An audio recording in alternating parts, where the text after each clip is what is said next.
Em uma noite nublada, um homem chamado Nor desengasga o abastecimento de água da vizinhança na base da pá. Na manhã seguinte, após o árduo trabalho, a tia Estela dá o merecido pagamento pro rapaz. Outro dia, numa intensa obra, Nor é o mais determinado de todos os trabalhadores, carregando dezenas de sacos de areia de uma vez. No fim do expediente, quando recebe sua diária, um homem escuta do fundo do seu ouvido uma garota pedindo socorro. Sem pensar duas vezes, ele corre até a caverna de onde o som vinha, e dá de cara com uma criatura medonha que está sendo enfrentada por alguns soldados. Há 15 anos atrás, a noroeste do Reino das Argilas, o pequeno Nor empilhava lenha para alimentar a fogueira que aquecia a humilde fazenda onde ele morava. Independentemente de ser novo, o garoto foi forçado pelas circunstâncias a agir como um adulto desde novo, uma vez que sua mãe precisava dele por estar doente. Após dar para ela uma medicação à base de ervas, ele avisa que precisa levar as cabras para a colina. Sua mãe olha para ele com aquela cara de preocupação, mas ele promete que não vai passar da rocha que eles combinaram. Para deixar a mulher tranquila, ele promete trazer um coelho e algumas ervas para fazer uma sopa. Porém, ela não parece melhorar sua condição, apesar de todo o esforço do jovem. Ao ver a mãe tossir, Nor corre para buscar água, mas a mulher puxa ele de volta, limpa uma mancha no rosto dele e lamenta do fundo do coração por não poder estar ao lado do filho nas coisas da vida. O desejo dela é que pelo menos ele consiga viver a vida que quiser. Cumprindo o prometido, Nor prepara a sopa e avisa sua mãe que tá pronta. No entanto, ao chegar até ela com uma tigela, ele percebe que o pior aconteceu. Assim que amanhece, o garoto enterra sua mãe no quintal, ao lado de outra lápide que ele mesmo preparou com algumas pedras empilhadas e flores. As lágrimas escorrem do rosto dele ao perder uma pessoa tão importante, porém a força de vontade dessa criança era algo além do imaginável. Após enxugar o rosto, Nor segue com sua vida como sempre foi. O trabalho no campo, junto das suas caças habituais que provém seu alimento, mantém sua sanidade perante a condição terrível em que ele se encontrava, mas que de certa forma, ele conseguia contornar com muita dedicação e trabalho. Inclusive, ao contrário do que se pode esperar de um garoto dessa idade, ele até tirava um tempo para os estudos, a parte de todo o serviço braçal ao que ele é exigido todo santo dia. Na hora da janta, ele olha para o outro lado da mesa e não vê mais ninguém. Para não deixar isso abater, ele volta os olhos para sua tigela de comida. Certa noite, após levar um tombo para conseguir um livro em específico que ele queria, Num começa a folhear e uma memória vem à cabeça dele no mesmo instante. Há alguns anos atrás, seu pai contava uma história para ele dormir sobre um aventureiro que derrotou um dragão gigante com a ajuda dos amigos e aprendeu magias com um antigo feiticeiro. Quebrou a maldição de uma floresta e foi recompensado com um elixir que cura todo do Rei da Morte. Segundo seu pai, não importa o nível da dificuldade, um aventureiro sempre vai erguer sua espada contra o mal e a injustiça. Escutando essa história, os olhos do pequeno Nor brilhavam. Agora, com o conto do aventureiro em mãos, ele se recorda das palavras da sua mãe sobre viver a vida que ele deseja. Ao amanhecer, ele coloca novas flores nos túmulos dos seus pais e avisa que vai deixar a cidade pela primeira vez na vida para ser um aventureiro. Então, sem muito rodeio, ele se despede e parte para a jornada que iria mudar sua vida para sempre. Um pouco adiante, ele enxerga dois blocos feitos de uma matéria estranha no caminho, mas resolve passar sem pensar muito nisso. Ao atravessar os blocos, ele cruza uma linha mágica que nem ao menos foi vista pelo rapaz. Quando anoitece, ele acampa em alguma parte da mata e sente o medo dos sons noturnos que os animais fazem na floresta, mas mantém sua postura para provar a si mesmo que consegue. Após descansar e seguir seu rumo, ele vê de longe a cidade grande e fica em choque diante da magnitude. Ao ganhar acesso à parte interna das muralhas, ele passeia pelo mercado sempre de boca aberta e com um sorriso no rosto. Após seguir seu caminho até o destino, ele finalmente encontra a guilda dos aventureiros. Contudo, o recepcionista dá uma esfriada no ímpeto do garoto, dizendo que ali não é lugar de criança. Aliás, ele lembra que os pais do moleque vão ficar preocupados. Sem pestanejar, Nor diz que os dois estão mortos. Essa frase chama a atenção do atendente, que tenta ajudar, dizendo que os mais novos devem passar pela escola de treinamento real antes de vir para a guilda. Alguns meses depois, querendo ser um deles, o garoto começa a praticar ao lado de outros estudantes. Alguns deles conseguiam conjurar magias na espada de madeira, e ele se esforçava para fazer o mesmo, mas seu professor não parecia muito confiante nas habilidades do novato. Afinal, até o momento, tudo que o garoto conseguiu aprender foi a habilidade Parry, que consiste em defender um ataque de forma que proporciona um contra-ataque ao defensor. Por isso, o tutor aconselha o moleque a procurar outro caminho para seguir na vida. Dito isso, sem perder o entusiasmo, o jovem Num bate na porta do exército real e começa um intenso treinamento para se tornar um cavaleiro. Após outros meses de prática, o responsável pelos novatos dá a triste notícia que o garoto se desenvolveu bem abaixo do esperado, e continuar nessa pegada de treinamento pode colocar em risco a integridade física do aluno. Sendo chutado de novo, ele busca se tornar um caçador dessa vez, porém a professora diz que ele não tem talento com um arco. Em seguida, ele apela para os ladrões profissionais, mas o tutor local ressalta que ele não é capaz de desarmar armadilhas e nem de perceber a presença de inimigos ao redor. Quando tentou ser um mago ou feiticeiro mestre, deixou claro que o garoto só tem a capacidade de ser um isqueiro humano, ao conjurar uma fagulha inútil. Sem a mesma determinação de antes, Nor vai perdendo seu brilho ao passo que é dispensado da igreja por não ser um clérigo capaz de curar com eficácia. Após a série de fracassos, o rapaz volta à guilda e surpreende o recepcionista por não ter sido aceito em nenhuma escola existente no reino. aventureiro. Por essa razão, veio a pior notícia que Nor poderia esperar. Infelizmente, ele não tá apto a se tornar um aventureiro. Cabisbaixo, ele vai embora da cidade grande, tendo a certeza que não é nenhum prodígio. Ao voltar para casa, ele cumprimenta o túmulo dos pais ao descobrir que não possui talento pro que ele mais queria da vida. Porém, fazendo jus à sua personalidade, ele promete para si mesmo que vai treinar ainda mais duro. E acendendo seu espírito, ele cria uma espada de madeira e se lembra das lições do professor. Se você praticar o movimento repetidas vezes, você pode se tornar um mestre nisso. Com isso em mente, ele treina a única habilidade que desenvolveu nesses meses fora de casa, a clássica parry. Repetindo o gesto sem parar, ele fica dia e noite se aprimorando sozinho até que um ano se passa, e ele já é capaz de evadir 10 espadas ao mesmo tempo. 3 anos depois, 100 espadas eram rebatidas pelo Nor simultaneamente. Faça chuva ou faça sol, lá tá o garoto praticando o mesmo movimento.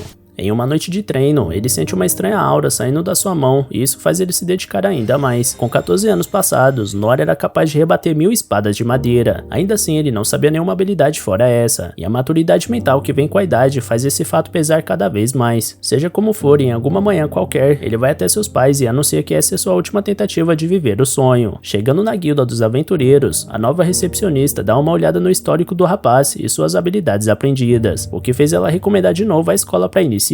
Dessa vez, Nor quer pular isso, mas a garota não pode registrar ele na guilda tendo esse currículo fuleiro. De repente, o antigo mestre da guilda reaparece, então Nor cumprimenta o homem, apesar dele não lembrar quem é esse jovem. Depois de dar uma olhada mais astuta, o mestre nota que é o Nor em carne e osso, então os dois se juntam para beber um pouco e falar da vida. Nor conta que passou esse tempo todo treinando sozinho, mas só foi capaz de desenvolver o parry. Diante disso, o mestre explica que existe um rank abaixo do E, que é o rank F, onde Nor pode tentar uma vaga, mas tem algumas condições. Aventureiros dessa classe não podem pegar missões que envolvem matanças e nem se aventurar fora da cidade para coletar itens, ou seja, só é possível pegar trabalhos simples por perto por um pagamento baixo, tarefas que os mendigos locais costumavam fazer para garantir a marmita do dia. Apesar disso, sem pensar duas vezes, Nor aceita o desafio, surpreendendo o mestre da guilda. Logo os dias do novo aventureiro rank F do reino foram de trabalho pesado por onde quer que ele passasse, e as atividades que ele tinha que fazer eram feitas com a determinação que ele sempre demonstrou nos afazeres da vida, seja carregar tralha ou resgatar um gato. Lá estava Nor cumprindo seu objetivo, enquanto continuava treinando intensamente para subir na vida. Inclusive, para sua alegria, esse tempo trabalhando proporcionou algumas novas habilidades, mesmo que não muito fortes, como o passo de pluma ou o arremesso de pedras. Rank F ou não, Nor tinha sua carteira de aventureiro na mão. Isso significava que ele estava vivendo seu sonho, mesmo que comendo pelas beiradas. Na cabeça dele, isso ia até mais do que ele poderia pedir. Então, voltando ao dia em que ele deu de cara com o touro monstruoso, uma criatura que ele jamais pensou ver fora dos livros que lia antes de dormir, o comandante dos soldados dava ordens para os seus homens se moverem para flanquear o poderoso oponente. O objetivo era proteger a garota que estava aprisionada, e o oficial conseguiu realizar esse trabalho, por mais que tenha custado sua vida. Com apenas um golpe, aquela espécie de minotauro tinha esmagado o homem ao arremessar ele na parede. Nor tenta socorrer o comandante, mas sua vida já tinha ido embora. Sem liderança diante daquele monstro, os soldados atacam sem pensar no dia de amanhã, e eles eram trucidados sem piedade, um após o outro. O resultado disso foi o campo aberto para o monstro atacar a garota. Então Nor tenta proteger ela com arremesso de pedras. A rocha tirada no olho do minotauro causou sua ira, então ele vai atrás do humano para dar o troco. Correndo do oponente da forma que pode, Nor sabe que deve usar a única habilidade que pode causar alguma diferença nessa batalha. Esperando o melhor momento, o homem aguarda o touro atacar com seus chifres, então usa o parry para rebater a ofensiva. Com sucesso, ele joga o inimigo contra o muro, mas ele retorna com toda a sua ira. Nor continua usando a mesma técnica, ao passo que sua espada vai quebrando perante tanta força. Por mais que ache uma brecha para um contra-ataque, ele não tem nenhuma habilidade de ataque, o que mantém ele na defensiva. Para piorar, o minotauro volta a atacar a garota, então Nor usa seu passo de pluma e golpeia como pode com sua espada, essa que quebra inteiramente no movimento. Mesmo que não se torne um grande aventureiro, o garoto quer pelo menos proteger essa garota indefesa na sua frente. Afinal, como seu pai disse, um aventureiro é aquele que ergue sua espada perante o mal. O golpe do Nor não surtiu nenhum grande efeito, então ele volta a ser atacado. Mesmo com sua espada quebrada, ele volta a se defender com parry. Para sua surpresa, o machado da fera é arremessado para trás em uma das defesas e corta a cabeça dela. Após ser salva, a garota pergunta o nome do aventureiro, mas como não é ninguém importante, Nor vai embora sem dar uma resposta. Em seguida, mais soldados chegam para resgatar a Lady Lineborg. Após essa vitória, caminhando no meio da cidade, Nor percebe que uma criatura que nem é um demônio pode oferecer um perigo tão imenso. Por isso, ele decide que precisa treinar ainda mais. No dia depois da sangrenta batalha, soldados recolhem os corpos daqueles que perderam suas vidas em nome da Lady Lineborg, que para presta uma homenagem aos mortos com uma oração. Nessa hora, Inês, a guarda-costas da garota, chega com preocupação e pede perdão, mas a nobre ressalta que não tem sentido pedir uma escolta numa missão de teste para herdeira ao trono. Além do mais, ela mesma exigiu que não tivesse guarda-costas. Em seguida, Lord Darkin pede que a nobre volte ao castelo imediatamente, porque Lord Ren deseja falar com ela. No castelo, após conversar com Lineburg, o Lorde analisa que um Minotauro, um demônio das profundezas do abismo, realmente estava na cidade. Nesse caso, tanto Rei quanto Darkin concordam que tem alguém por trás disso, e Darkin descobriu que a fonte do poder que trouxe o monstro vem de um anel encontrado no cadáver de um mercador no campo de batalha. Oken, o mago, fez uma pesquisa e descobriu que a pedra mágica desse acessório é de uma pureza inigualável, do tipo que você jamais encontraria no mercado. Diante disso, Ren ressalta que Minotauros são ameaças do nível A, e que nem mesmo os ricos deveriam ter o poder de comprar algo que aprisiona uma criatura dessas. De acordo com Oken, esse anel veio do Império Mágico de Deridas, o que se podia imaginar, visto que esse reino tem o costume de provocar o reino Clay. Ao prender a princesa e invocar um monstro nível A ao mesmo tempo, Lord Ren sabe que precisa ser cauteloso quanto aos próximos movimentos do inimigo. O curioso é que Deridas nem ao menos tentou apagar os rastros do seu envolvimento, o que deixa uma pulga atrás da orelha. Mas seja como for, visivelmente eles querem que o reino da Argir inicie uma guerra, porque estão de olho nas réplicas da masmorra dos perdidos que ali reside. Já quanto ao homem que salvou Lineburg, os documentos dizem que ele derrotou o Minotauro com uma única espada em questão de segundos. Em seguida, o corpo de espionagem seguiu esse sujeito, mas perdeu ele de vista. Segundo foi reportado, o homem desapareceu perante os olhos de todos como se fosse uma ilusão. Dito isso, os lords se perguntam quem é esse indivíduo. De volta à guilda dos aventureiros, Nor surpreende o mestre da guilda por ter voltado vivo, uma vez que a notícia que um demônio surgiu na masmorra correu por toda a vila. Como a criatura apareceu perto da obra ao lado da masmorra e Nor não apareceu depois disso, o mestre ficou preocupado. Nor explica que ontem à noite foi perseguido por um pessoal estranho, por isso foi direto para casa e ficou lá. O mestre pergunta por que a cara do Nor tá tão suja, então ele justifica que passou a manhã limpando a lama do ralo antes de vir. De todo caso, o mestre comenta que foi sorte o aventureiro não ter ido dessa pra melhor, porque certamente não daria conta de enfrentar um monstro nível A se fosse ele. Nor se sente sortudo por não ter visto essa criatura, uma vez que ele só derrotou uma vaca ontem à noite e não teve grandes problemas. Segundo o mestre, o monstro da masmorra foi morto por um sujeito misterioso em poucos segundos, fazendo Nor perceber que tem muita gente casca grossa pelas redondezas. Seja como for, o mestre paga o aventureiro pelo trabalho de ontem, até que uma garota encapuzada chega por trás do jovem e assusta ele. Ao revelar seu rosto, Lady Lineburg pede perdão pela intromissão, mas precisava encontrar o aventureiro, então usou sua habilidade de detecção a longa distância. Surpreso, Nor pergunta se ela é da classe ladrão, mas na verdade ela foca na classe dos magos, além de ter conhecimento sobre todos os 6 sistemas de habilidade, mas é um conhecimento tão básico que dá até vergonha de falar sobre isso com o indivíduo como que tá na frente dela. Nor não entende porque alguém enxergaria ele dessa forma, e como tá todo mundo olhando pra princesa, ela chama o rapaz pra conversar do lado de fora da guilda. Antes disso, o mestre puxa o garoto e pergunta o que ele aprontou, mas Nor não acha que tenha feito nenhuma besteira. Continuando o que tava falando, Lineburg invoca sua barreira à prova de som para evitar bisbilhoteiros na conversa. Nos arredores da cidade, 2 soldados estavam em busca do tal homem misterioso que derrotou o Minotauro, mas não acreditam que podem fazer melhor do que o corpo de espionagem. Nor comenta que aqueles caras estavam à procura de alguém, mas Lineburg responde que ele não precisa esquentar, porque eles dois não podem ser vistos. Depois de chegar em um local mais afastado, a princesa agradece formalmente pela ajuda do aventureiro, afinal ele salvou a vida dela. Não apenas isso, mas também salvou a vida de inúmeras pessoas que seriam vítimas do monstro fora da masmorra. Nor acha que isso é exagero, porque na cabeça dele foi só uma pequena intervenção na luta que ele fez, mas a princesa insiste que o aventureiro foi decisivo, tão decisivo que ela deseja recompensar um homem à altura por isso, ainda mais levando em conta que o próprio pai dela pediu que sua filha fosse atrás do seu salvador. Apesar de toda a insistência, Nor continua falando que não precisa de mais nada da garota, mesmo que ela ressalte que é uma pessoa de status e pode proporcionar coisas incríveis para ele, como terras por exemplo. Mais uma vez, Nor não quer saber de recompensa nenhuma, deixando a Lineburg sem palavras. Certa de que precisa dar algo em troca, a princesa chora e afirma que não vai sair do pé do cara até dar pra ele o que ele merece. Essa frase lembrou a infância do Nor, quando ele batia na porta dos clérigos e afirmava que não sairia do pé deles até ser treinado. Com isso, ele aceita encontrar o pai da garota, já que ela insiste tanto, mas já avisa que não quer nada extravagante. Feliz, Lineburg usa suas habilidades para esconder os dois e iniciar a jornada. Chegando na mansão Clay, Nor não acredita que uma estrutura desse tamanho seja a casa dessa garota, porque nunca tinha visto algo desse tipo antes. A proposta, a garota pergunta o nome do aventureiro e depois se apresenta como Lady Lineburg Clays, mas como é um nome longo, ela prefere ser chamada de Line. Mais à frente, Inês recebe sua mestra, que pergunta onde seu pai tá. A cavaleira informa que ele tá numa audiência com o Lord Ren, e de cara fechada, pergunta que é um homem atrás dela. Line explica que é o aventureiro que arriscou a própria vida para salvar ela ontem à noite, enquanto Nor se pergunta pergunta se essa mulher é algum tipo de criada, mas não imagina ela lavando roupa com esse tanto de armadura. Fora isso, a mulher tá claramente de olho nele. Durante o caminho, Inês levava a princesa até o pai, e outro cavaleiro surge na frente deles, apontando sua lança pro rosto do Nor, que começa a ter medo do povo maluco dessa casa. Inês pede pro Gilbert se acalmar, porque esse homem é um convidado da Lady Lineburg. Gilbert dá uma risada irônica ao presumir que esse é o sujeito que todo mundo tá falando sobre, por mais que não veja ele como alguém especial. Inês pede pro cara largar de ser rude e chama ele pra acompanhar a caminhada, porque quanto mais escolta, melhor. Enquanto isso, na audiência com Nen, o rei mostra sua indignação com Deridas, esse reino que não respeita nada, nem mesmo o pacto de não agressão que foi firmado. Segundo Ren, a última reunião com o soberano daquela região deixou tudo bem claro. Na ocasião, o rei de Deridas exigiu todos os direitos de exploração da masmorra em troca do empréstimo de poder militar. Como a proposta foi recusada, o monarca prometeu que o reino de Clay iria pagar. Em seguida, Lynne chega cumprimentando seu irmão e seu pai, mas assim que Ren nota que a garota estava usando a capa do eremita, repreende ela por ter saído do castelo mais uma vez. Lynne argumenta que foi em busca do homem que salvou a sua vida, então o rei presume que seja o único indivíduo desconhecido da sala do trono. Nor pede desculpas por ter vindo vestido desse jeito e por não saber se comportar adequadamente, mas o monarca realmente não se importa com a roupa do aventureiro. Pelo contrário, ele mostra toda sua gratidão e afirma ser mais fácil conversar com aqueles que desconhecem as regras de etiqueta da aristocracia. Além do mais, se não fosse pelo plebeu, a princesa não estaria ali naquele momento. Apertando a mão do rei, Nor aceita o agradecimento, pensando que poderia voltar para casa nesse momento para tomar um banho, mas o rei deixa claro que deixar o jovem partir sem uma recompensa adequada seria impossível. Seja dinheiro ou território, é só o aventureiro pedir. Entretanto, Nor responde que não deseja nada disso e, surpreso pela reação do plebeu, o rei menciona que tem acesso aos tesouros da masmorra mais antiga do mundo, onde todo tipo de raridade pode ser encontrado e armazenado na sala do tesouro. Segundo o soberano, Nor pode levar para casa metade dos itens estocados. Ren comenta que isso é loucura, mas Nor repete que não tem interesse no que foi oferecido, porque só um obrigado já tá de bom tamanho. Sendo assim, o monarca tenta uma última vez ao puxar de trás do trono uma espada do tamanho dele, fazendo seu filho reclamar novamente. No entanto, o rei entende que essa arma virou um mero objeto decorativo, por isso o plebeu faria melhor uso dela. Fora isso, ninguém notaria se ele trocasse pela réplica que mandou fazer. Ao segurar a espada, Nor sente o peso daquilo e imagina que seja algo com um valor inimaginável, por isso acredita que não pode levar para casa. Mas o rei diminui a situação, dizendo que foi só um item que encontrou em uma jornada. Dito isso, o aventureiro aceita o presente, fortifica seu físico e maneja a espada com uma ferocidade impressionante. Mais impressionante ainda é o fato dele conseguir segurar ela com apenas uma mão, um detalhe que o monarca faz questão de mencionar com alegria e admiração. Por falar nisso, quanto à sua filha, o rei em pessoa pede para Nor ensinar Lynne a ser mais forte, porque o mundo exterior tá cada vez mais perigoso e ele precisa de alguém confiável o suficiente para tornar ela uma verdadeira guerreira. Nor argumenta que não tem o que ensinar pra garota, além de que ela deveria escolher por si própria seu tutor. O rei abre outra gargalhada e concorda com a visão do plebeu, então libera ele da reunião. No caminho para fora da mansão, Nor não deixa de pensar que tá levando para casa um objeto de valor inestimável, por mais que o rei tenha insistido que é só um picolé de carvão. De toda forma, o garoto percebe que essa arma tem a exata largura do ralo da tia Estela, por isso seria a pá perfeita para uma limpeza sensacional. Nesse instante, Inês aborda o aventureiro e pede um tempo para ele. Primeiro de tudo, ela pede perdão pela postura desconfiada que ela apresentou diante daquele que salvou sua mestra. Constrangido com tanta formalidade, Nor pede para a mulher se levantar, então ela ressalta que seu dever é proteger a família Clay a todo custo. Por isso ela quer que o convidado entenda a forma mais criteriosa com que as pessoas de fora são recebidas na mansão. Dito isso, ela informa seu nome inteiro, Inês Harness, vice-capitão do coro de cavaleiros da família Clay. Há tempos atrás, ela era conhecida como Escudo Divino, dada sua eficiência como guarda-costas da princesa do reino, Lady Lineburg. Para ela, salvar Lynne é o mesmo que salvar sua própria vida. Impressionado com os títulos da mulher, Nor acha que não fez nada demais, porém a cavaleira garante que fará tudo ao seu alcance para ajudar o aventureiro da forma que puder. Vendo que o povo dessa casa não aceita o não como resposta, Nor não vê outra saída a não ser aceitar esse auxílio. Por outro lado, Inês ressalta que a forma como o convidado se dirigiu ao rei é inaceitável. Por isso, caso ele retorne à sala do trono, é preciso entender que as normas de conduta devem ser respeitadas. Diante do garoto suando frio, ela pergunta o nome dele por último e fica em choque ao descobrir que ele se chama Nor. Sem revelar o motivo, a vice-capitã se despede, até que Gilbert aparece em seguida, apontando sua lança para a cara do convidado outra vez. O lanceiro chama Nor para testar suas habilidades, então o coitado visitante percebe que nunca mais vai poder voltar para casa. Chegando numa sala de treinamento, Gilbert conta que trouxe o aventureiro para uma batalha simulada, preocupando Nor, já que ele não tem um parceiro de treinamento há muito tempo e não sabe como agir. Chamando Nor de senhor herói, o lanceiro pede pro rapaz escolher a arma que quiser. Então, com uma espada de madeira, o visitante se dispõe a começar a disputa. Sem cerimônias, Gilbert lança seu primeiro ataque com o cajado sem ponta afiada, que é desviado pelo oponente sem maiores dificuldades. A forma como Gilbert controlava a passada, além dos movimentos polidos, impressionava Nor. Apesar disso, sendo honesto consigo, ele não entendia como esse guerreiro podia ser tão lento. Humilde, Nor considera que o Cavaleiro Real esteja pegando leve para não constranger o convidado, então pede o tempo para avisar que o oponente não precisa se segurar tanto assim. Dito isso, o lanceiro promete subir o nível do duelo. Ao apertar sua lança com mais força, ele parte para cima de Nor e cumpre o prometido, aplicando inúmeros golpes com uma velocidade e precisão elevadas, ainda assim sem acertar o adversário. Dessa vez, gotas de suor podem ser vistas no rosto do Nor, porém ele nota que Gilbert abre a guarda ao atacar, como se estivesse provocando um contra-ataque. O membro da guarda real começa a se irritar pelo fato de continuar errando o alvo, mas Nor continua achando que esse é algum tipo de armadilha para ser pego desprevenido. Conforme o tempo passava e a situação se mantinha, Gilbert perdia cada vez mais a paciência e subia de velocidade, e Nor continuava pedindo pro nível subir. Ao ver a reação constrangida do oponente, Nor percebeu que talvez esse realmente seja o máximo que o cara pode fazer. Por isso, ele considera que todo esse treino solitário que fez pode ter surtido um efeito maior do que ele jamais imaginou. Irritado, Gilbert usa sua primeira habilidade, Túmulo do Dragão, para não ter o risco de sair dali sem ter tocado no rival. Mas quando a fumaça vai embora, Nor tinha invadido do ataque sem risco. Sem jeito perante isso, o visitante se rende e vai embora, refletindo sobre o que acabou de acontecer. Enquanto isso, na sala de treino, os presentes se questionavam como aquele sujeito foi capaz de se livrar do túmulo do dragão. Os soldados criavam justificativas, colocando a culpa na lança sem ponta que o capitão Gilbert usou, o que prejudicou a eficiência da habilidade, mas o próprio oficial sabia muito bem o que aconteceu. Desde a primeira vez em que segurou uma lança, Gilbert descobriu que tinha um talento com ela. Em pouco tempo praticando, o jovem era conhecido por toda a capital real como alguém imbatível, e conforme treinava e polia suas técnicas, mais forte Gilbert ficava, até que certo dia, um ancião da vila, que acompanhava os duelos clandestinos, pergunta o que o lanceiro achou da luta de hoje, e ele confessa que foi tediosa, afinal, nenhum oponente era capaz de bater de frente com ele já há algum tempo, e por mais que procurasse, o garoto não achava um oponente à altura. De acordo com rumores, o senhor informa que os países vizinhos estão mudando para a capital para buscar riquezas e glória, e que talvez seja a hora de Gilbert dar um passo à frente na sua carreira, voltando para lá para se reunir aos homens que têm esse sonho. Sem hesitar, Gilbert retorna à capital real e pratica sua técnica caçando demônios. Ao escutar que guerreiros formidáveis tinham entrado pro exército, Gilbert desafiou todos e trucidou um por um, porém nada disso era o bastante. No final das contas, ele ainda não tinha encontrado um desafiante à altura. Mesmo diante das criaturas mais terríveis da região, cada fibra do corpo do lanceiro era movida apenas pelo tédio interminável de não ver à sua frente qualquer ser que pudesse tirar seu título de imbatível. Com o tempo, esse sentimento se transformou em raiva e desprezo pelos fracos que cruzavam seu caminho. Com o passar do tempo, um dia seu instrutor abordou o aluno e comentou que as pessoas colocaram o apelido nele de Lança Soberana. Segundo Gilbert, é só um apelido idiota, sem faltar com respeito pelo professor, que é chamado de Espada Soberana. Vendo a aflição do pupilo, o espadachim sugere que ele enfrente Ines Harness, mas Gilbert acha que ela não daria trabalho. Na verdade, ele adoraria duelar contra alguém como o próprio instrutor, que também deve estar cansado de treinar esses soldados que têm a mesma força que ele tinha quando era um moleque desajeitado. De toda forma, o professor ressalta que sua principal missão é proteger o reino e preparar os homens para isso, porque uma guerra não pode ser vencida sozinha, por mais forte que alguém seja. Além do mais, certamente um dia aparecerá alguém que vai superar ele. Gilbert imagina que é possível, e espera que essa pessoa esteja mais disposta a um duelo contra os colegas de rank inferior para livrar ele do tédio. Voltando ao hoje, Gilbert viu em Nor a chance de ver com seus próprios olhos o que um homem que derrotou um minotauro pode fazer, e como ele se comporta, mas no fim do dia, ele notou que o sujeito agia de forma estranha, insistindo que não queria títulos de glórias ou terras para si, apesar de fazer o que fez pelo rei, fora a maneira descortês com a qual ele tratou o soberano. Sendo sincero, Gilbert não viu naquele homem alguém capaz de matar um demônio daquele nível, mas nada pode apagar de sua mente o que ele viveu no duelo contra ele. A realidade vai continuar batendo na porta da sua mente, haja o que houver, e essa verdade grita a cada instante que Gilbert jamais tocou em seu oponente durante a luta. Perto do final, quando o lanceiro viu no túmulo do dragão sua chance de não sair de lá humilhado, o adversário se livrou do ataque com a mesma facilidade. Sendo assim, pela primeira vez em sua vida, Gilbert se sentiu derrotado. Para piorar a humilhação, Nor desistiu da luta para não pegar mal pro capitão em frente aos subordinados, e Gilbert sabe que esse sentimento vai ferir ele até que isso seja resolvido. Por falar nisso, ao erguer sua espada e se retirar, Nor confirmou que os dois se veriam novamente. Assim que o visitante se foi, o oficial reparou nas rachaduras do ringue que foram deixadas pelo homem. Voltando para casa, Nor analisava que se não tivesse usado seu aprimoramento físico, seguido do pés de pluma, não teria escapado daquele ataque surreal. Na verdade, ele acredita que estaria morto se o oponente não tivesse segurado a força daquele golpe. Na cabeça de Nor, Gilbert estava ensinando a ele que o orgulho leva à morte, seja lá qual for o nome daquele cavaleiro, porque até o momento, Nor ainda não lembrava sequer como ele se chama. Talvez fosse Pio Belt ou algo do tipo. Seja lá qual for o nome dele, o lanceiro mostrou pro rapaz que ele precisa treinar mais e ficar ainda mais forte. Como prometido, no dia seguinte, o aventureiro usava seu presente real para limpar a fossa. Afinal, aquilo encaixava como uma luva. De fato, ele deixa a fossa um brinco, o que para ele é um mérito tão grande quanto o sucesso após uma longa e árdua aventura. Essa eficiência deixa o rapaz famoso na vizinhança, por isso os moradores aumentam a procura por ele para realizar esse serviço. No entanto, por mais que tenha ficado feliz que seu trabalho de limpador de fossa esteja indo bem, parece que ele precisa ficar afastado do seu outro trabalho, por enquanto. Afinal, eles estavam transportando solo de frente para a masmorra que deu origem àquele minotauro, por isso é bom tomar tenência. Por mais que ele seja rank F e só possa pegar poucos trabalhos. Agora que terá mais tempo, o aventureiro acredita que essa espada será sua parceira na hora de ser útil pro povo de alguma forma. Por exemplo, ele poderia usar a arma para remar ou para colocar a pizza no forno. Quem sabe até para assar aquele churrasco pra galera. Nor seria uma celebridade. O problema é que sua técnica de fogo tá ficando para trás, levando em conta que seu dedo ainda parece um isqueiro humano. Ainda que tenha praticado em várias escolas, tudo que o sujeito conseguia era conjurar magias de baixo nível. No meio desses pensamentos, Linen chega de surpresa e aborda o aventureiro, se lembrando de quando Inês deu um esporro nele por ter tratado o rei como se fosse um parceiro de rolê. Ele se dirige à princesa da forma mais formal possível, por mais que pareça um Neandertal de terno. Linen corta o cara na hora e pede para ser chamada pelo apelido, e depois informa que Inês disse onde ele estava, por isso foi atrás. Com isso, o garoto percebe que aquela cavaleira tem talento para descobrir onde os outros estão, sendo que ele nunca disse para ela onde ia. Então, Linen pede para ser escudeira do aventureiro, mas ele não faz ideia do que isso quer dizer. Ela explica que é alguém que toma conta das tarefas diárias de outra pessoa, enquanto aprende as técnicas e conhecimento que vem desse mestre, como uma espécie de aprendiz ou assistente. Sem pensar duas vezes, Nor recusa a proposta por achar que não tem nada para ensinar a garota, além de achar que não precisa da ajuda da garota para nada, uma vez que ele sabe fazer tudo sozinho. Linen argumenta que a família dela vai pagar um salário generoso de instrutor pro homem, mas ele não quer saber disso. Sem dar o braço a torcer, a princesa diz que pode fazer qualquer coisa pelo rapaz, porém ele fala sério quando diz que não vê serventia na garota. Dito isso, ela quase chora, enquanto promete que tá disposta a fazer de tudo para provar que pode ser útil. Na tentativa de mostrar seu ponto, ela saca sua varinha e conjura uma magia de lanças de gelo. Assim que as lanças caem, ela invoca chamas que derretem o gelo, deixando um simples limpador de fossa assustado. Segundo ela, essa é sua habilidade mais promissora, a chama do inferno. Ao seu lado, Linen também considera bastante poderosa a lâmina de névoa, que corta uma árvore imensa no meio sem nem o rapaz se dar conta. Segundo ela, seu instrutor da classe ladrão, Karil, é considerado o soberano das sombras, e foi quem passou esse conhecimento para ela. Mas não acaba por aí. Além de tudo que já mostrou, Linen desembainha uma espada luminosa e aplica o corte divino, que dessa vez arregaça outra árvore verticalmente, algo ainda mais impressionante. Orgulhosa, a princesa ensina que essa é a técnica mais brutal de um espadachim. Diante disso tudo, Nor continua dizendo um não pra garotinha. Curiosamente, ele se sente um lixo perto de tantas coisas que a criança mostrou e não entende como ela pode ver nele alguma espécie de tutor. E pra mostrar que ele não é capaz de muita coisa, ele acende seu isqueiro de dedo e diz que é a única magia que sabe conjurar. Voltando pra casa frustrada, Linen reflete sobre como essa espécie de guerreiro sem talento era só o tipo de lenda que os professores contavam para animar os alunos. Porém, ao conhecer Nor, ela descobre que isso acontece na vida real. Se lembrando de quando Oken ensinou para ela essa técnica da pequena chama, o mago aumentava o fogo e explicava que até as magias mais fracas podem se tornar mais fortes se você treinar elas. Curiosamente, Linen passou a praticar incessantemente essa técnica, mas nunca conseguiu aumentar a chama. Por mais idiota que pareça, essa magia demanda muito esforço para desenvolver, e por isso que ela se impressionou quando Nor reproduziu esse feitiço, porque o fogo era maior do que o do Oken, o maior dos magos. Naquele momento, Nor explicou que esse nível é o mesmo para as outras 5 classes de habilidades, o que para ele quer dizer que é péssimo, mas Linen sabe que é extraordinário. Assim como é extraordinário o fato de Nor ter lutado contra um minotauro com uma simples espada e nunca contar vantagem da sua força para as outras pessoas. Pelo contrário, ele ajuda a comunidade humildemente. Por essa razão, Linen vê em Nor um homem forte, tanto físico quanto mentalmente, forte bastante para viver sozinho sob seus próprios termos. Um dia, a princesa governará o reino ao lado do seu irmão e carregará o lema da família real Clay, que é aqueles com sangue real devem ser fortes. E é exatamente isso que a garota almeja alcançar sendo ensinada por Nor. Pensando nisso, ela volta até o aventureiro e afirma que vai seguir ele para onde ele for, até que ele veja que ela trocou sua imaturidade por utilidade.